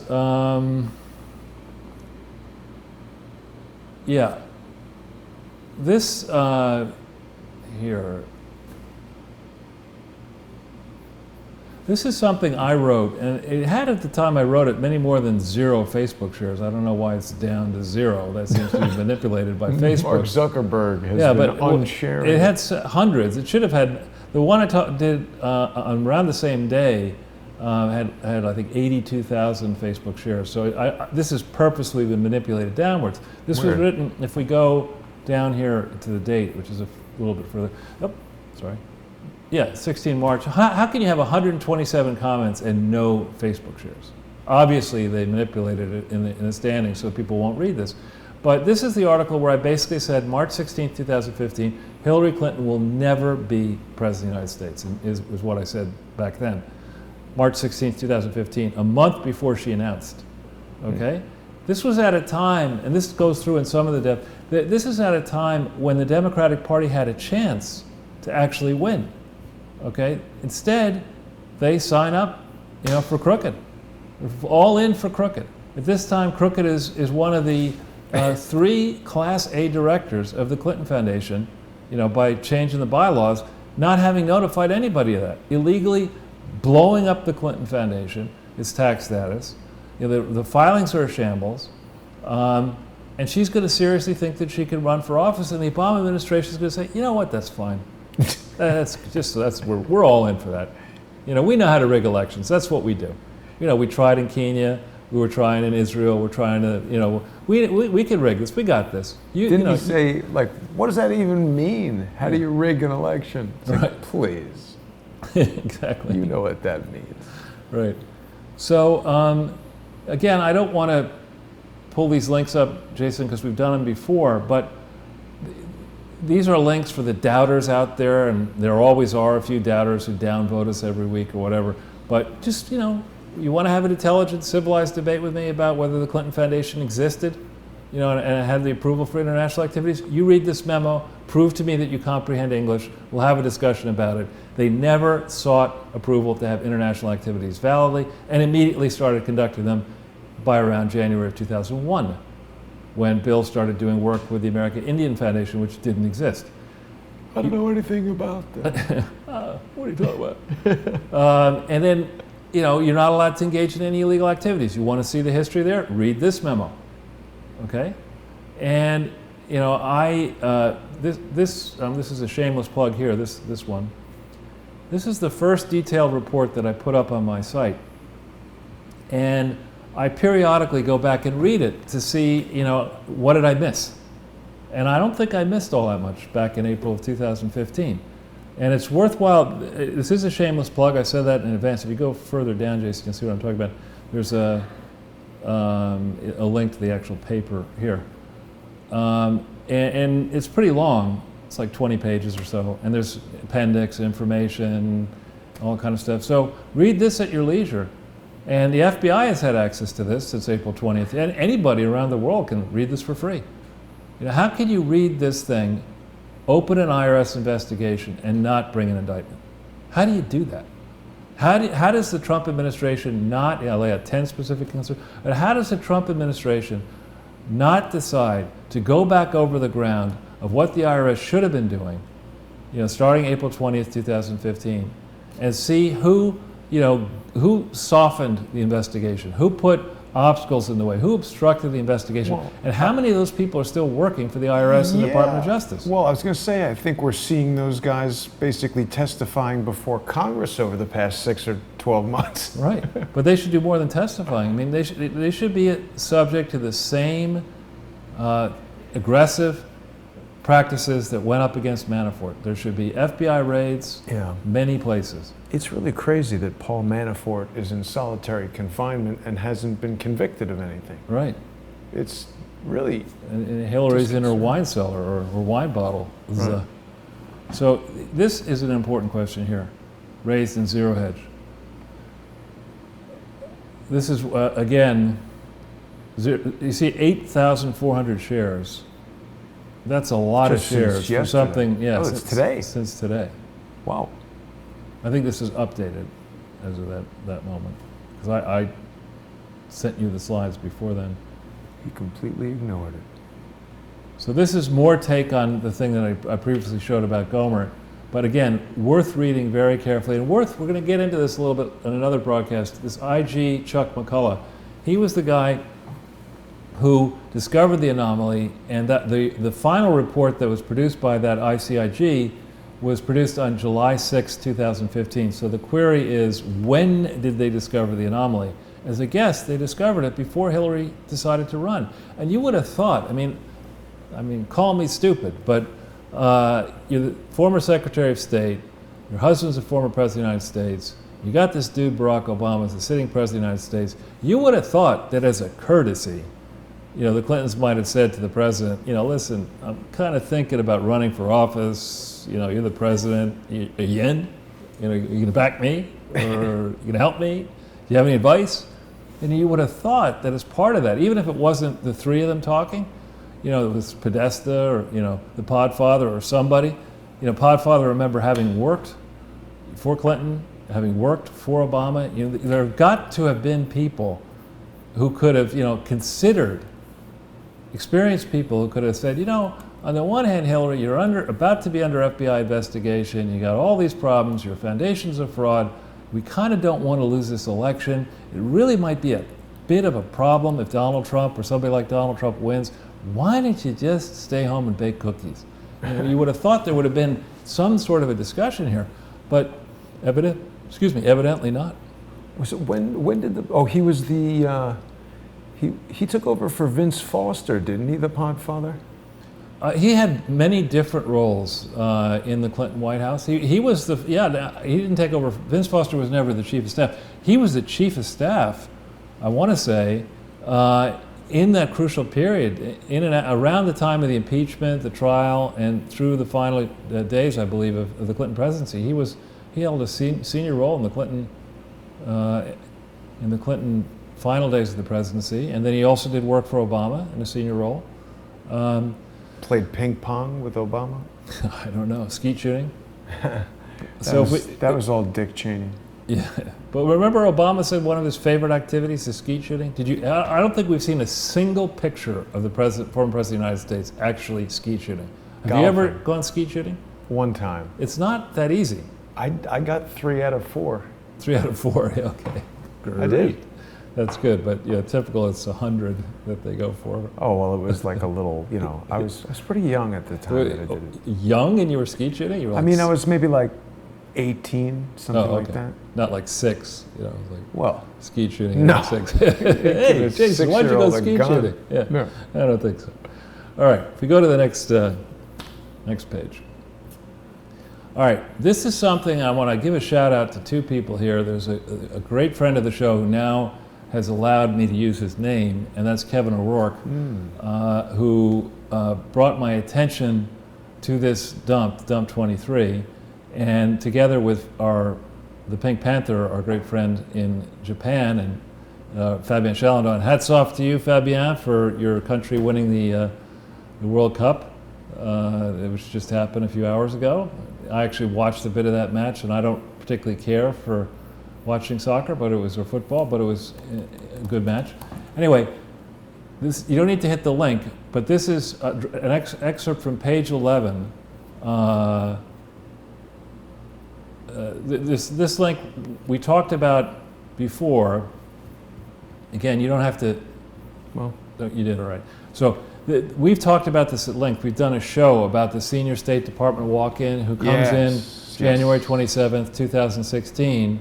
Remember, this is just as John Giacolone is actively investigating things and about to resign in protest over something that happened. This is just before McCabe becomes deputy director of the FBI. He walks in and says, hey, I sent this thing to Comey and I asked for a response and I got nothing. Actually, you see this is written up, evidence collection 1/15/2016. That's interesting, the date. Why is that interesting? Because, is that page 11 or is that the very beginning? That's the beginning. That's page 5. Oh, okay. So that's just interesting that this must be, the guy sends the letter on the 10th of January and they must have written this up. Well, anyway, if you keep going, well, we've done this before, so I don't want to waste too much time on it, but the senior State Department official sends a letter, and we didn't know when he sent the letter. Well, with this dump 23, if we go back into the slide, the body of the slide, this letter was sent to Director Comey on January 10th, 2016, and in dump 23, at page 122 and following, please don't go into the slide, it's very, very long. Okay, there's 8-10 pages that are there, and it's an impassioned plea by the State Department person, basically saying, I'm providing this to you, Mr. Comey, to provide evidence which could lead to the conviction of former Secretary of State Hillary, misspelled Clinton, for lying to, that's the way it is in the thing, to a Congressional House Committee. Okay, that's over Benghazi. But then it says, additionally, this letter should provide evidence of criminal actions by Hillary Clinton and her personal and official staff, including some who were also acting while under the pay of other persons and organizations, such as the Clinton Foundation and its partners. Who do you think he's talking about, Charles? Umar Abedin. Exactly. And Doug Band and people like that. Right. Right. So I mean, this is something. If you want to talk about whether there's smoke or fires or an inferno, okay. This is a nuclear raging reactor meltdown. Yeah, this is Fukushima. I mean, this is unbelievable that Comey would have gotten this. He's like, yeah, I'll give it the stroke. He literally gave it the stroke. That's right, give it the stroke. He's busy with Paige. Let him have fun. Jeez. And honestly, so this is January 10th, 2016. A senior State Department person is basically saying, in so many words, I know this is a slush fund. I know this has been going on for a long time. I could give you chapter and verse on it. and he provides chapter and verse to Comey, and Comey doesn't even acknowledge receipt of it. So I mean, this is one again. If Christopher Wray is somebody who can be trusted, and I have my big doubts about that. I don't think he is. Yeah, then this is something that we need to go back into. What the hell happened?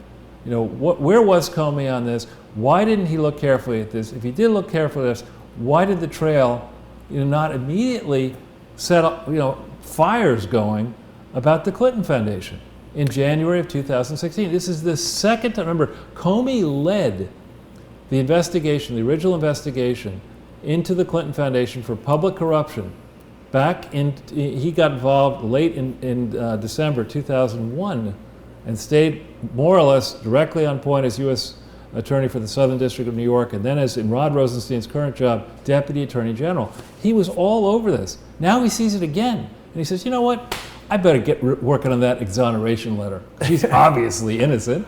You know what I was looking for, Charles? Was it Katica who had identified who the... Yeah, Katica. I'm not finding her here on Twitter. She's under at GOP analyst, I think. At GO. She's in the Zero Hedge link that we've already put up. All that stuff is there. Okay, well, but she's wonderful. And who is it that she thinks the walk-in was? Somebody called William Francisco. And who knows who it really was. But the point is, our FBI should know at this point. Well, they know. He walked right in. Right. And identified himself. Yeah. Okay, so speaking of FBI investigations that have not been done properly, in my mind, here are 6 of them. Okay? So that's a game show. FBI investigations that have not been done properly. And but the people whose names are in red, are connected one way or another to this witch hunt against Donald Trump. We have the William J. Clinton Foundation investigation where there's obvious fraud. I'm going to take you through. We're going to do this a week from today in great depth, but you're Rod Rosenstein in charge of prosecuting tax frauds. You're James Comey, you're trying to do this investigation. You've got a lot of resources, okay? Mm-hmm. And what don't you do? You don't look at the Clinton Foundation and say, let's start at the beginning. Where's their first tax return? They should have had a tax return for October 23, 1997 to December 31, 1997. Let's look at that return. Sorry, boss, we don't have one of them. Okay. Well, it's supposed to be called the William J. Clinton Presidential Foundation, located at 5604 Hawthorne Road in Little Rock, 72207. We changed all of that. Yeah, we're not going to use that name or that address, and we're not going to file a tax return. Well, the first tax return we're going to file, we can't file one for 97 because Bill Clinton got impeached on December 19th, 2008. We don't want this tax return, which would blow everything up, before the impeachment, because then he'd certainly get impeached. So we're going to not file a tax return and assume that nobody will find out about it after we don't get impeached. Mm. So then they file their second tax return. They file a return for 98 in 99. And their brilliant idea is, what we're going to do is we're going to use our wrong name, our wrong address, and we're going to hide most of our contributions. We're going to claim with a straight face that even though one of our 3 trustees, David H. Pryor, has been heading up a fundraising exercise for the Presidential Legal Expense Trust that gets 40,000 donations, small donations, over $3 million, we're going to claim that we got only 3, and that each of them were gigantic. The biggest one was for $2.3 million. And what we're going to tell our IRS, because we control our IRS, we have to identify the name of the $2.3 million donor. So the IRS knows this. Dopey James Comey and Bug-Eye Rod Rosenstein and Big Bob Mueller, they could go into the files. Christopher Wray, if you want to acquit yourself, you go into the files and see what the Clinton Foundation claimed as the $2.3 million donor. This is out of $3,050,000 total. So 67% of the donations, roughly, from one donor. Did that donor actually exist? No, it didn't, because by statute, the Presidential Inaugural Committee, which was supposedly that donor and gave, in theory, $2.3 million, had to go out of business within 180 days of January 20th, 1997. So, you don't have to do a lot of work to see that the Clinton Foundation was, how do you pronounce CHIMERA? Chimera? Chimera, is that how you pronounce it? And what's the other? That's a chimera. That's a chimera? Like a thing for a light to soften it, like a diffusion? Or what do they call it? It's like a mirage. The Clinton Foundation, there's no legal entity here that actually has passed muster, that is using its proper name, that's following the statute, that's doing everything properly. And I've only gotten you to 1998, 99, and yet the tag team of James Comey, Robert Mueller, Rod Rosenstein wasted 4 years, not finding and escalating an obvious fraud with the Clinton Foundation. And these people still have credibility, and in Mueller's case are actually leading an investigation that is slowing down the progress of an elected president and, I would argue, attempting to overturn the election result in 2016. It's just mind-numbing. That's one example. Who's the guy? Pryor? Who is he? David H. Pryor was a governor of Arkansas. He was a senator from Arkansas. He was the first dean of the Clinton School of Public Service. He was an independent trustee of the Clinton Foundation from the very beginning. It's good they have him there. They could say, you have any priors? Yeah, his son was the attorney general of the state. You got to have him involved, right? So then nobody in Arkansas is going to go after you. Right. And they're not going to investigate that. Then you get the Ramboxy case. We've talked about that with the Pink Panther and ad nauseum. Rosenstein led that misinvestigation that didn't get to the heart of it. Mueller was the FBI director. And why did they not draw the connections that needed to be drawn between the Clinton Foundation that was promoting the business of Ramboxy and Chelsea Clinton, who gets a job at McKinsey, working on a team that is hired by Ramboxy. It's just, they don't tease out any of these relationships. If we can go back to that slide. Yeah. Then you have the twin investigations of Gallion and Gupta. Gallion is a crooked insider trading firm.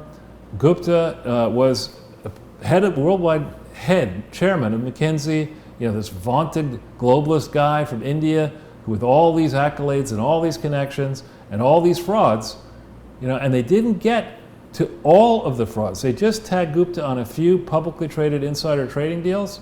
But when you start thinking about Gupta and maybe Gallion's connections to the Clinton Foundation, to the American India Foundation, to Ramboxy, to crooked investments they've been making in private firms and not disclosing and giving benefits to politicians around the world, in India, etc. One of the things we're going to show you a little bit later at the close of this presentation is the degree to which globalism has benefited China and India, or some people like to call it Chindia, where these globalist projects allow crooked rising companies in China and India to steal intellectual and other property and then manufacture goods in competition with Western firms that have to pay taxes and pay for the cost of complying with regulations. All of this is interconnected here. And it's as if our master Strzok, who's supposed to be a top counterintelligence guy, the way it works with him, it seems, is that if there is a complex plot, you take it to Peter Strzok, and he'll say, "I'll get back to you when I'm finished texting Lisa Page, which is going to be in my next life." It's as if the whole idea of ferreting out these frauds that are so damaging to Americans, to American workers across the political spectrum, that are killing jobs, and creating a corrupt uniparty state in this country, the very body that's supposed to have the resources to go after that is not going after it. Then we get to this SAC Capital, okay? Who was in charge of the FBI when SAC Capital was tagged with a $1.8 billion fraud insider trading thing? Looks like Robert Mueller. But what didn't they catch? The most active player in the laureate education leveraged buyout was Stevie Cohen. Okay, and I've been saying this laureate education thing, there's one area where I almost agree with Barack Obama in that he went after for-profit education schemes and shut them down. But he didn't shut down laureate. He shut down other ones, and he made sure that the ones that were shut down somehow magically ended up being bought for pennies on the dollar by one of Barack Obama's biggest campaign contributors, Marty Nesbitt, who's on the board. He's on the board of the Obama Foundation. He's just going against the ones that he's not getting money from. Exactly. So, here's number 5. And number 6, most importantly, is this ghost stories investigation. Here I've put, if we could just hit this one link here. Thanks, Jason. Okay, this, for those of you who have not done this before, we won't pull the stuff up, but here's a guide to lots and lots of information.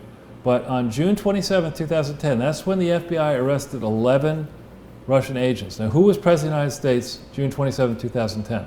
Obama. Right.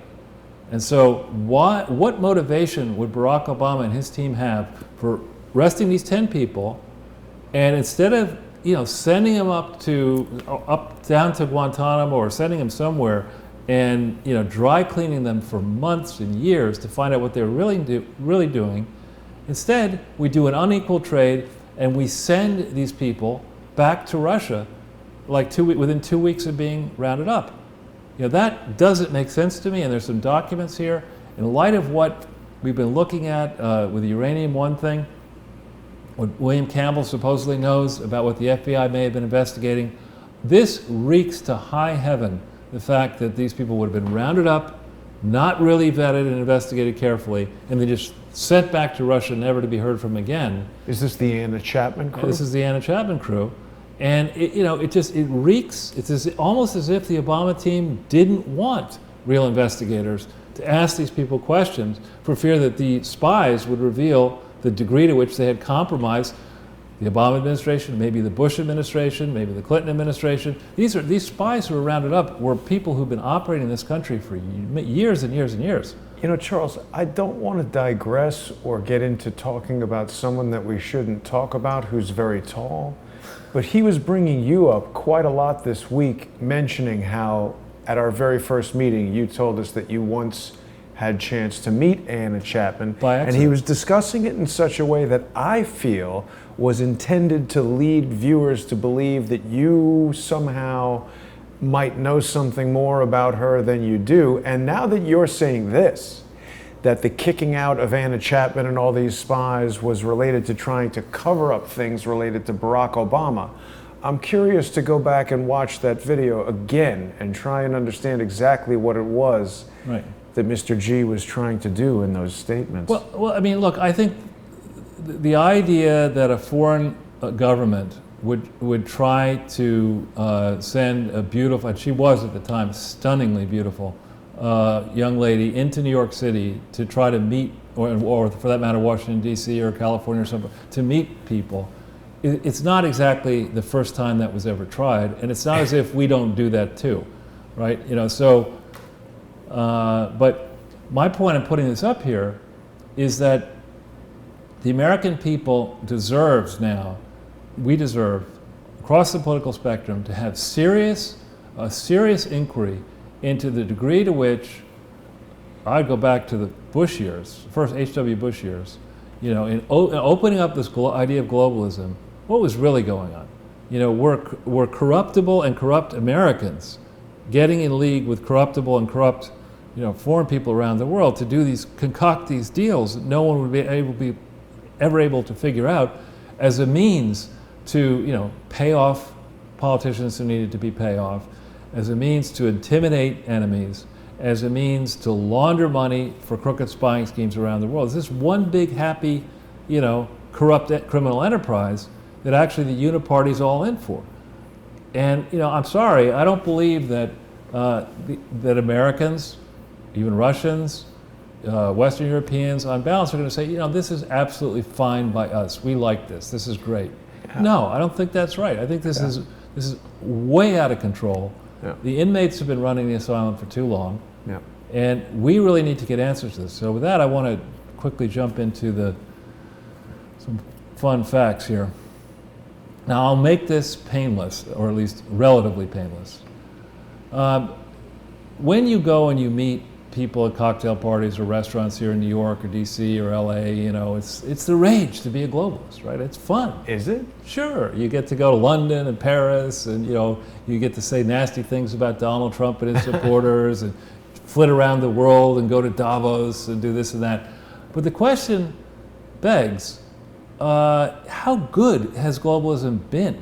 What is globalism? So globalism, I mean, it's the basic idea is that it's antiquated to believe that you should be motivated by the American flag and maximizing the benefit of one country. We're all humans. We all live in one planet. You know, let's just maximize utility for the world. That's what we should do. Let's rid the world of injustice and inequality. Let's come up with sustainable solutions. But it's all rubbish, right? It's an interesting. Sustainable solutions sound good. Everything sounds good, but the reality is that we humans live on 70% of the planet's surface. So 30%. 70% is water. Water, right. 30% is land. Okay. This is something that just shows, this is a simple chart actually, that shows how much money, this is all in US dollars, does the average person consume in the G6, G7 countries, in China, India, and in all other nations. And the purpose of this chart, for me, is to show you just how poor China was in 1988. Look at this. In 1988, before China really fully began to engage in the world scheme, the average person in China spent $179 per year. Wow. Per year. It's not a lot. Okay, whereas in the United States, we spent $13,000. Okay, talk about inequality. I mean, the inequality was massive then, right? And the reason I put this up is the average person in the world doesn't have any savings. It's the top 10%, maybe top 15%, depending on the country that has savings. The average person consumes what they earn. So the simple way to look at income is to look at consumption. Okay, the reason that we're able in the United States to consume as much as we do relative to the rest of the world is that this country is perceived to be safe. The wealthy like to invest in debt and equity. They're prepared to lend money to Americans. And so we're able to use our credit card and get mortgages and whatever. And a lot of the consumption growth that has occurred from 1988 on a per capita basis to 2016 is because for the moment, the world is ready to lend us money. Okay? So we look, by 2016, the average person is spending $34,000. Wow. Okay? And China, with all this vaunted progress, is still only spending $3,000 a person. So it's not like, you know, the mass of China is an attractive market for a typical American company. It's not.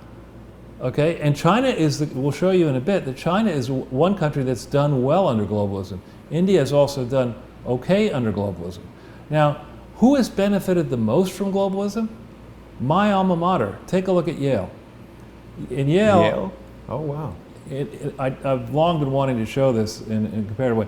Mind you, this is a term bill for 1 year. When you sign up to go to Yale, wow, you have to spend for 4 years typically. And most people, even today, who get into these schools, many people do not get full rides. There are some schools, Princeton now says if you get into Princeton, you'll leave with no student debt, even if you otherwise would have to take out student debt at Yale. But look at this. At Yale, it was $17,000 for 1 year.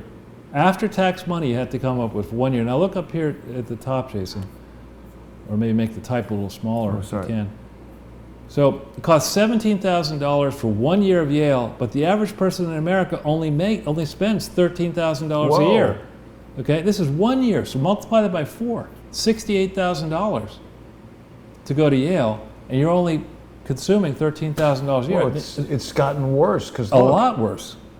Now it's $250,000 for 4 years. That's crazy. And so the point is, what you see here is we have a corruption everywhere, corruption in academia. Of course you're going to get these studies out of Yale and Harvard and Princeton saying, globalism. Ah, we love globalism. That's great. There's certain things, Charles, I've learned more about on YouTube than I did in college. Well, but look, I enjoyed my time at Yale, and back then I think it was less corrupt. But you know, this globalist project, no, it really was, because Yale back then was an American institution. I mean, Yale and Harvard, I just pick on Yale, but these institutions that have gigantic endowments, have tax benefits from the federal government, the Connecticut government, the New Haven city government. Back in 1988 or before 1988, Yale drew its applicant pool primarily from the United States of America. Now, you know, it has a global audience of applicants. So the number of applications has skyrocketed. The cost of applying has gone up. They don't give you your money back when you don't get in. And they haven't increased the number of students that much. So they've been able to raise the tuition. They now have a global audience of schmucks, frankly, who will go and say, yeah, I'll give money to Yale, you know. And, you know, I shouldn't say it exactly that way since my own parents gave money to Yale, but, and for good reason. Back when they were there in the 1940s and 50s, it was a very different place, and that they met there and whatever. We should create a chart of the schmuck to endowment ratio. That's right. But now, you know, there's no governance at these universities. We have the story that I haven't put a link up to that Yale, you know, here you got Brett Kavanaugh, #1 graduate at Yale Law School. That's hard, and I probably graduated summa undergraduate. Is up to be the Supreme Court Justice. And what is Yale's reaction? The students are going crazy. It's going to be the end of the earth if Brett Kavanaugh becomes. I mean, this is ridiculous. I mean, Yale and these protected firms are supposed to be, they get a tax deduction in the United States for lessening the burdens of government by selling globalism without explaining their conflicts. And they have massive conflicts. The professors are getting fancy jobs out of it. They're getting consulting contracts from governments. They're doing, you know, there are all sorts of side deals they're getting out of this globalist project. The universities are getting side deals. They're getting funded by the government. They're getting all these benefits. And this does not, churning out a whole bunch of social justice warriors who, you know, who are running down the United States of America and running down the idea of the Constitution, does not strike me as something that is validly tax exempt. You know, and why is it tax exempt? I mean, isn't it a for-profit university? No, it's not. It's not a for-profit. So what is all that money going to? Yeah, it's a damn good question.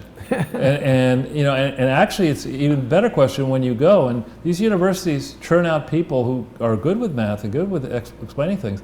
I mean, you really need to segregate out a university like Yale or Harvard that has professional schools and say, okay, we've got the medical school and the health management school and the business school and the law school.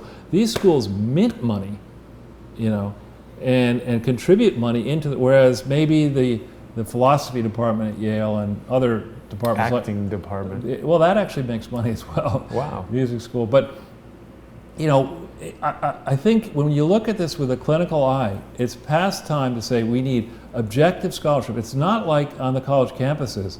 You go in and you say, well, we're very careful to make sure that there's a 50-50 fair and balanced, you know, makeup of speakers. For every Bernie Sanders, we have, you know, one Mitt Romney, or you know, he's not even really that balanced. Somebody opposite to Bernie Sanders. It's like 99% of the speakers are the progressive liberal loons, and you know 99% of the professors are progressive liberal loons. There's stories out of these places that if you dare to write papers or say things that challenge orthodoxy, liberal progressive orthodoxy, then you're not going to be on the fast track to get into these graduate schools if that's what you want to do. So I think it's reached a tipping point. It's past the tipping point here.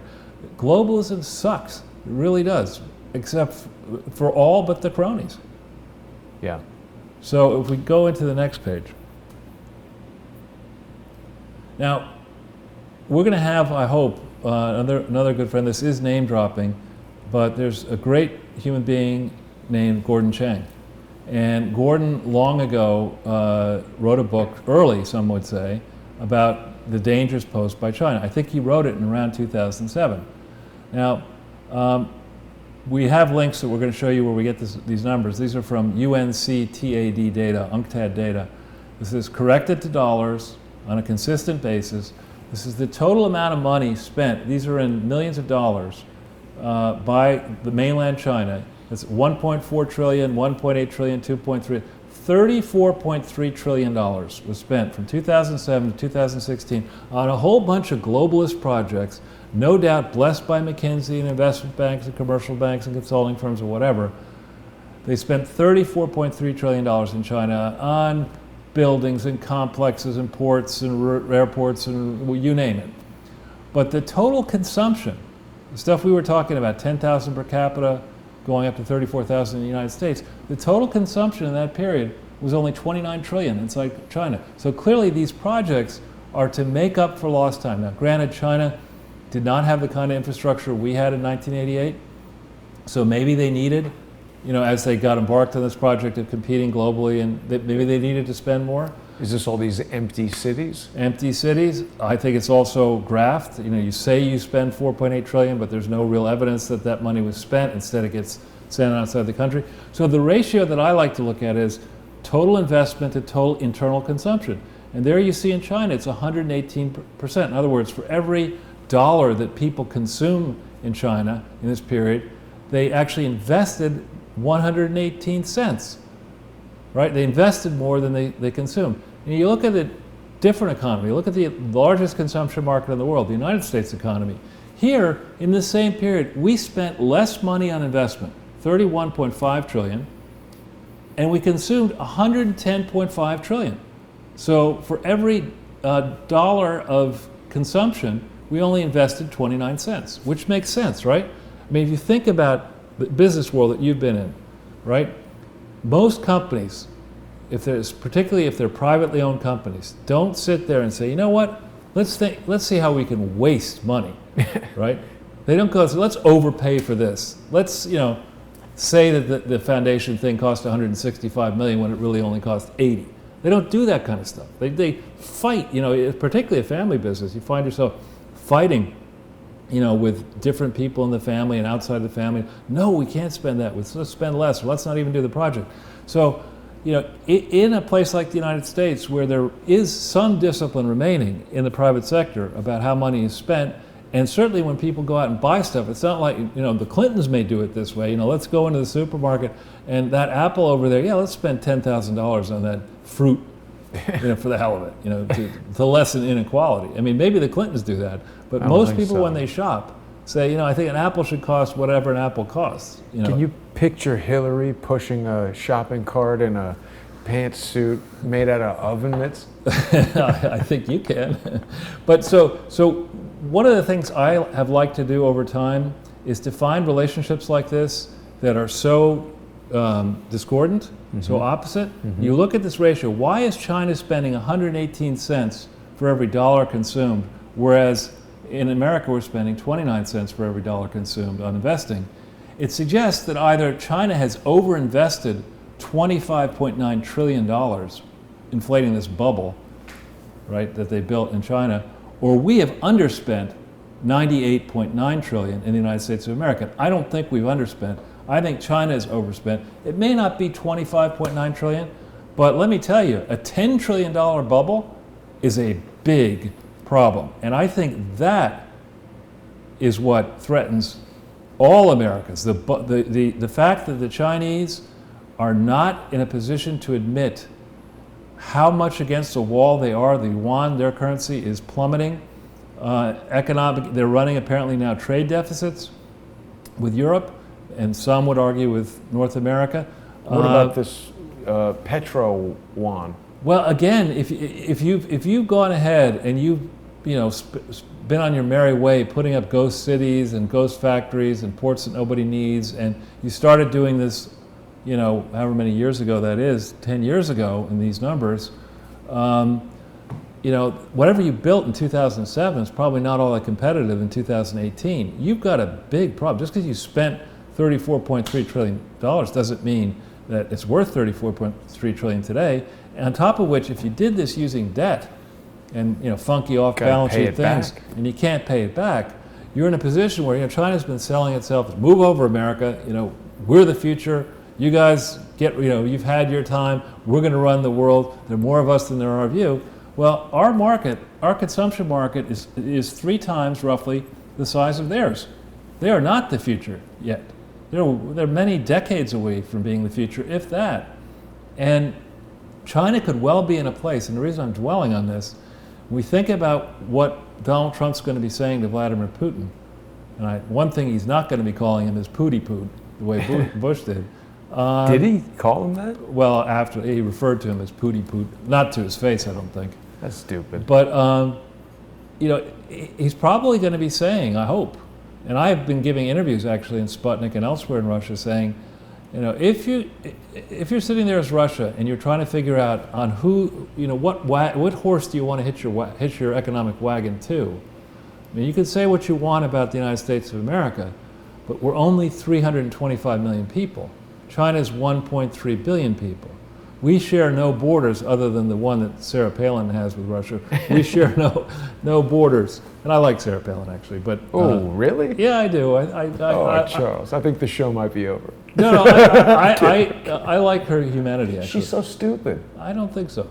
Oh, okay. I don't think so. We can agree to disagree on that. But anyway, if you're sitting there as Russia and you're asking yourself, if I'm going to do a 10, 20-year deal with anybody, should I really want to do it with China, which has this massive economic problem? Yeah. That is, could come home to roost in 10 years. And Russia's relying on China to fork over capital. If China doesn't have any capital, and China has all these 1.3 billion people, many of whom are going to be hungry and angry, and are going to be wanting territory, and may want to be enlisted in an army, and a nice project would be to take over a third of Russia, and just put the Chinese people in that portion of Russia. I think the last thing you want to do is get into bed, as Russia with China, and probably something you want to do, even if you want to have good, decent relationship with China as Russia, is to have a counterweight in an alliance with the United States. So this is a critical meeting setting up tomorrow. We don't need to guess how it's actually going to come together, but I wanted our viewership to see these facts. We're going to be dwelling on this with Gordon Chang, I hope, in a broadcast and amplifying these concerns. Sarah Palin will not be joining President Trump in her meeting with Vladimir Putin, will she? I don't think so. She doesn't really have too much of a.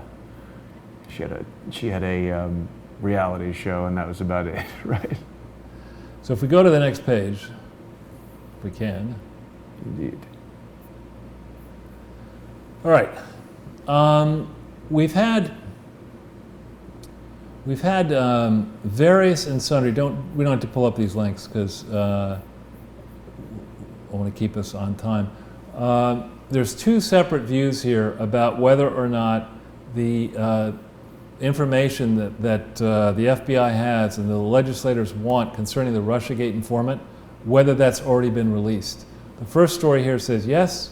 The second story says that actually no, the Democrats are fighting it tooth and nail, and I think for good reason, because what we're going to find out is that Rosenstein and the Department of Justice and the FBI has been restricting access to these documents because they don't want Congress and the public to know about what's really going on in 2015-16, especially before the 2018 election. We know in this piece here, we don't need to pull it up, we know that 2 Republican congressmen have already drawn up impeachment papers for Rosenstein. And I think this man needs to be impeached. Whether he can be convicted is not clear, because I don't know if you need a 2/3 vote for Rosenstein or just for the president. You may need it for him, in which case it's unlikely he would be convicted. Can't Trump just fire him? I think it'd be even better to impeach him as well. Because then it's all of Congress. Yeah, I mean, the guy, he's hiding something, and whatever he's hiding. He's hostile. And he's hostile, and he's aggressive, he's arrogant. And in red here, if we look at this one Time magazine, Time, it used to be a decent magazine 30 years ago. Now, the next one, that one. Time is now a joke. Well, Time magazine is the same magazine that published the Lee Harvey Oswald. Oh no, that was Life magazine. But then it's Time Life, right? It's the same thing, isn't it? But here's our Department of Homeland Security Secretary saying Russia isn't targeting the midterms. That's not the real question here. That's deflection from the real issue. The real issue is, to what extent was the Obama administration in league with corporate media, academics, think tanks, the Clinton Foundation, and others, to what extent was the Obama administration colluding, conspiring to rig multiple elections inside the United States and then other elections outside the United States in gross violation of many laws? That's the real question, not this question. I don't think that Pooty Poot, as Bush would say, I think he's a smart individual. He might be watching on VK.com. He could well be. Mr. Putin. If so, thanks for watching. But he should become a sponsor. No. Why not? I don't think you'd want that. Huh? But That's the real question. To what extent the Obama administration may have been conspiring to rig elections, that's something I want to know. I want to know the answer to that question. And I suspect the answer is intimately. A lot. Yeah. So if we go back into that body of the slide quickly,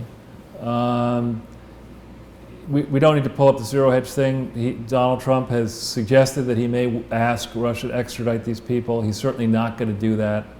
I mean, Putin's not going to let these Russians out. Why would he ask? Trump's not going to ask that. Those guys had nothing to do with it. This is idiotic stuff. You know, all right, I don't want to derail you because you're on a roll. Yeah. But. So Trump is trying to build this as a low expectation summit. I think he's going to do well. I think we're going to get some benefits out of this. I think Russia's going to gain some benefits out of this. But we'll talk all about it next week when we know what actually happened. But this is hysterical. Overnight, this congressman, this idiot, Kevin DeLeon, has been endorsed by the Democratic Party of California over a sitting senator, Dianne Feinstein. Well, she's pretty bad, isn't she? Well, but she's a longtime sitting senator, and this guy's way to the left of her. And so I've come up with the slogan for Democrats, not just in California, into oblivion with Dillion. Right? I mean, there's no way. I mean, even if the guy wins the election in California, he's only going to push Democrats further off a cliff here. I mean, where does socialism work so well? The kind they advocate. I mean, in San Francisco, you got to watch your back, and you certainly got to watch your feet wherever you walk. Here in New York, why do you say that? Dirt, filth. You know, there's stories now. The crime in San Francisco, yeah, and the homeless, etc. In New York City, in front of your near your apartment building here today, it's three different beggars. Well, you know, not long ago they opened a homeless shelter right around here, and that introduced a lot of... But it's aggressive. I mean, this guy came up to me like, "Yo, man, buy me a piece of pizza." And the guy was like 50 pounds overweight. I don't think you need a piece of pizza at 2:30 or whatever time it was. Buy him a Jenny Craig membership. So this is a development, you know, these smart-ass Democrats who think they're so wise. I mean, you know, if they were broken the night of November, whatever it was in 2016 when the glass ceiling wasn't shattered, Yeah. I mean, I think we're going to be swimming in what I call red tide, you know, in this election. And this is an interesting piece here. This is Scott Adams, the guy who does Dilbert and doesn't vote. I do like Dilbert. He's saying, look, Scott Adams says Trump critics may scare him to vote. The theory being, you know, the approach of these people who are critical of Trump and conservatives is that, you know, if you don't, hey, I think it's not this time. Yeah, it's not. Well, except, there we go. Yeah, they always talk, certain of the progressives, they talk about how Republicans are intolerant. In reality, it's, you know, these Clintonistas, Obaministas, they're the ones who are intolerant. And, you know, you disagree with them and they think it's okay for you to be harassed in a restaurant, harassed in your house, et cetera, et cetera. But for Scott Adams, who does not vote, to say that, you know, what's going on is so obnoxious to him that he may actually turn out and vote in favor of Trump. Oh, is that what he said? In essence, is a sign to me that Trump could well be winning, forget the Democrats, and I think he's winning some Reagan Democrats over. I think what he's really winning is the largest slug of the voting population, which are independents. But if they're scaring him, why that Trump title... is not scaring him. It's that critics of Trump. Yeah. Right. Yeah. So if we go back into the slides, we've got, as usual, let's see. We don't need to just put up this link about Manchin, but, you know, Manchin has told Chuck Schumer to kiss his ass because Schumer was trying to get Manchin to not vote for Brett Kavanaugh. But we got, and we won't say the guy's name, but we got this. I don't know if you saw this yet, but this is pretty funny. To close the meat of the show out, and we've got a few more slides to go over. This is something that went up on Facebook, and I don't like doing anything to help Mark Zuckerberg, but this is pretty damn funny, if it's still up there. What kind of sick human cheats on his wife, tries to abuse his power to rig an election with his mistress, and then is this damn smug about it. You see a picture of Stroke and then a picture of Clinton, and they almost look. Clinton looks like an older version of Stroke, doesn't he? His face is almost regards, similar, yeah. right? Yeah, it's interesting. That's pretty funny. I'm this, amazed. Of course, the famous image that was used on the secret policeman's other ball. Yeah, that's pretty damn funny. So, all right, if we go back in then to the slides quickly. All right, and we go to the next page. All right, what may be on the near-term horizon for Mr. and Mrs. Bill? Okay, Yeah. People keep saying to me, "Oh, what's going to happen, Charles? You know, what's going to happen?" What's going to happen is, I think the Clinton Foundation charities, and there are a large number of them, are going to have their authority to operate retroactively revoked. Okay? What will that mean? That is a multi-billion-dollar financial problem for a lot of people. It's jail time for a lot of people. Guidance on this, you know, there's a lot of mostly red on this page, but people are fond of saying, well, the Clinton Foundation has a determination letter. And then you say, oh, okay, that's pretty good. That's great. Well, a determination letter is according, this is from the IRS, here's the link, written in 1988, and here's an update in May of 2018, is a written statement that applies the law to the facts and representations in an organization's Form 23, Form 1023. Form 1023 is the application for tax exemption. Yeah. Simply put, the determination letter, all it says is, Jason Goodman, based on what you told me, the IRS, in your application here, assuming these facts that are in representations that are in the applications are true, then if that is true and continues to be true, you are validly authorized to be a charity. That's all it says. So it's not like it's a blanket endorsement, you do whatever you want. The facts and representations have to be true. Okay? And I will tell you that in no Clinton Foundation application are any of the material facts true, and in most cases, many material facts are omitted. So all of these determination letters, in my mind, based on the evidence that I've reviewed, are false and should be retroactively revoked, and I believe they will be. So recently and ominously for the Clinton Foundation, there was a new ruling, and here's a link to it, but note what it says here. If there is a material change inconsistent with exemption in the character, purposes, or method of operation from those in which the determination letter or ruling was based, or if there was any, not one, if there was any omission or misstatement of material information, which includes incorrect representations or attestations as to the organization's organizational documents, et cetera, the determination letter or ruling ceases to be applicable. This was issued in May of 2018.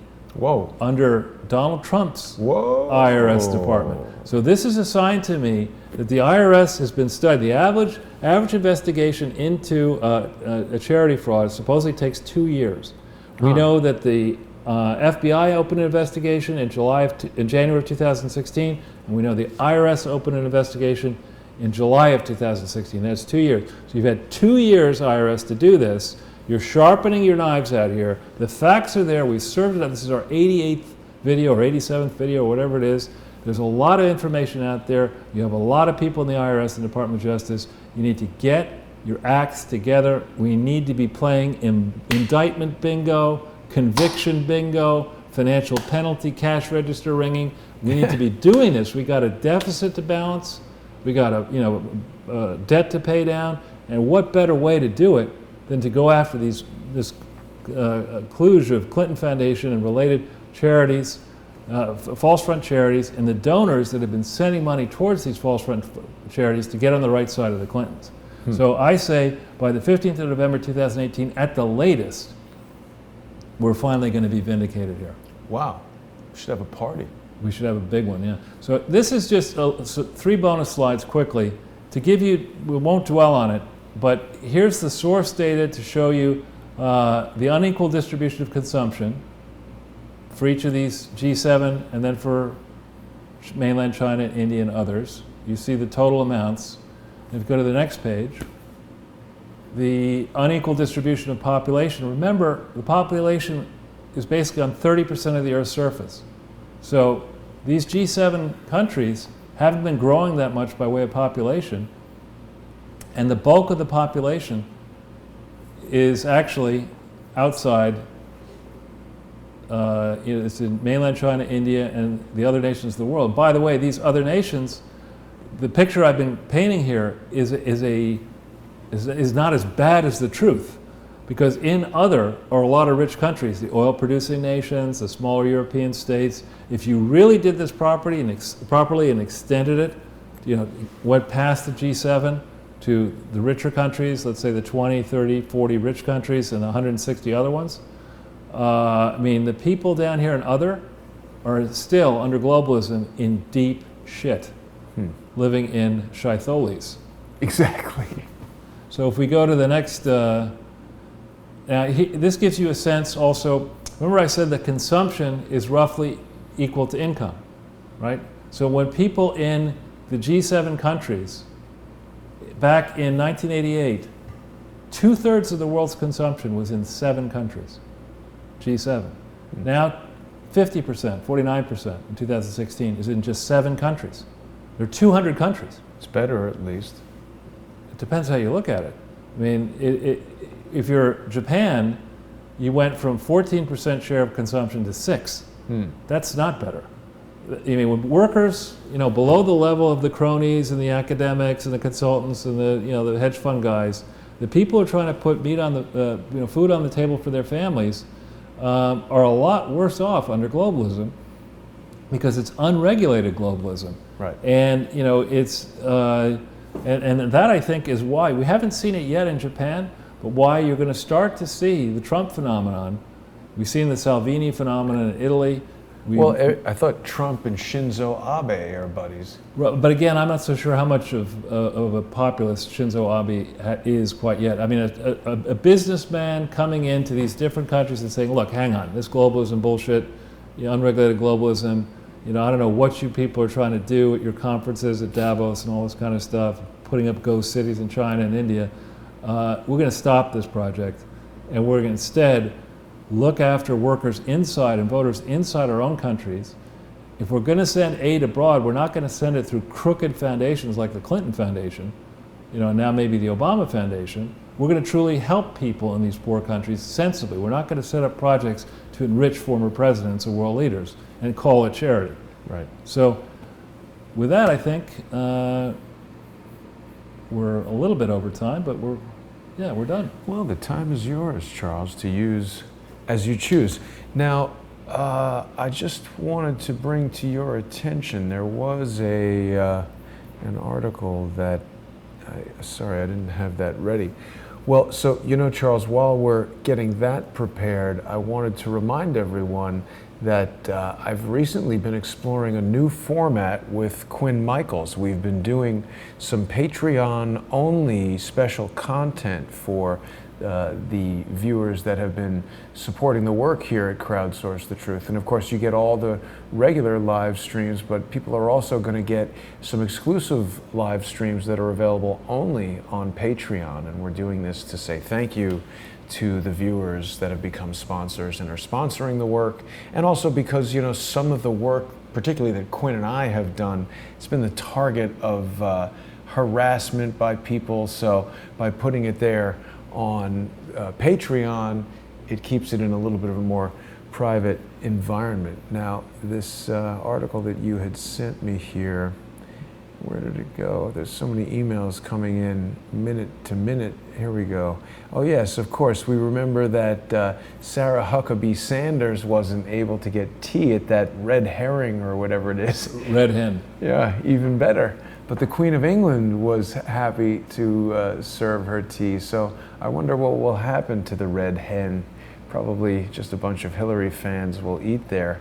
But Charles, it's been a very action-packed episode of Sunday with Charles. We will be doing a closing in this week. I apologize. Last week, the whole DC thing came up last minute. That Seth Rich press conference came up last minute, and I wanted to cover that. That to me was a very strange thing. I don't necessarily believe the testimony of that witness. No hard evidence was presented. And I've said it many times. Anytime information about Seth Rich comes up, it always seems so questionable that at this point, there's so much questionable information about the whole thing that I just don't believe it at all. And these 12 indictments from Robert Mueller, there was an article in True Pundit claiming that Robert Mueller had plagiarized, of all people, George Webb. Now, Really? That's what True Pundit was saying. And, you know, Lola on Twitter dropped the mic. She was doubting that. The article's already seems to be gone. Oh, look at that. Twitter has suspended Guccifer 2.0 and DC Leaks. So again, DC Leaks was mentioned in the Robert Mueller indictment, and our new friend, someone who I've interviewed a couple of times, John Mark Dugan, is the guy behind DC Leaks. Really? So there's all this stuff going on that's like, how are all these people that we know right in the middle of this? It just makes me wonder if we haven't been dealing with people that are somehow involved with the FBI in ways that maybe I don't know about, but it's very strange, Charles. It is indeed. It is indeed. That's, yeah, odd that the True Pundit thing would be gone. Well, I don't think it's gone. I think it's just been probably pushed out by other news that's come up. There's obviously so much going on. Oh, there you go. There you go. Yeah, Robert Mueller plagiarizes right-wing journalists. We spoke about this a bit with Quinn. You know, as I said, I don't know how Robert Mueller would have gotten this. I don't know if maybe George and Robert Mueller are writing legal documents by numbers and maybe going to the same source to get their information. I just can't explain it, but there's a lot of strange things that surround all of these incidents. So I guess we'll just have to wait and see. I want to thank you once again, Charles, for an amazing presentation. I want to thank everyone who's been watching. We've had 1,400 people or something like that with us here on YouTube, as many as 1,400. And I hope everyone will remember that Crowdsource the Truth is a community-sponsored news resource, so we really do need people to become sponsors. You can go to patreon.com/crowdsourcethetruth and become a monthly sponsor. And for even just $1 a month, people are going to get access to that exclusive content with Quinn Michaels. I've had other people contacting me who are interested in getting involved in that as well. Laura Loomer has expressed some interest. Okay. Kevin Shipp has expressed some interest, and it's, you know, it's not to say that we're going to go behind a paywall. We offer tons of free content to everyone, and of course $1 a month, $12 a year. I think people are spending more than that on coffee, cigarettes, Coca-Cola, Big Macs. $1 per month. The idea is to distribute the cost of sponsorship over thousands of people, so no one is paying that much, and Crowdsource the Truth can remain financially healthy.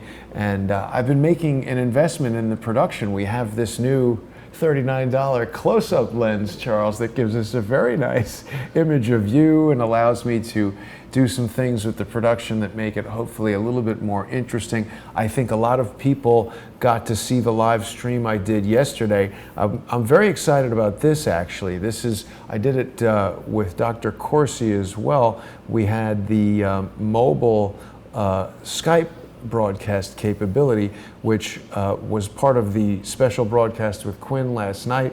Also did a broadcast with Quinn where I went to the gigantic Freemason temple, inside the Freemason temple there in Philadelphia. So that's pretty interesting, and as you can see, it allows me to have a guest on while I travel really anywhere in the world that I would have an internet connection. And this was difficult to figure out how to make this system work, and it did involve a couple of new bits and pieces. So I'm definitely investing the money into new capabilities, because this isn't just a fancy, fun way to spend the afternoon in Philadelphia. This actually allowed me to go with Quinn, who is obviously a very accomplished researcher in the area of all kinds of different things, and allowed him to see everything that I'm seeing right there inside the Masonic temple. And Quinn was giving me advice as far as what to look at next, and we did another piece where we were going around New York City yesterday. So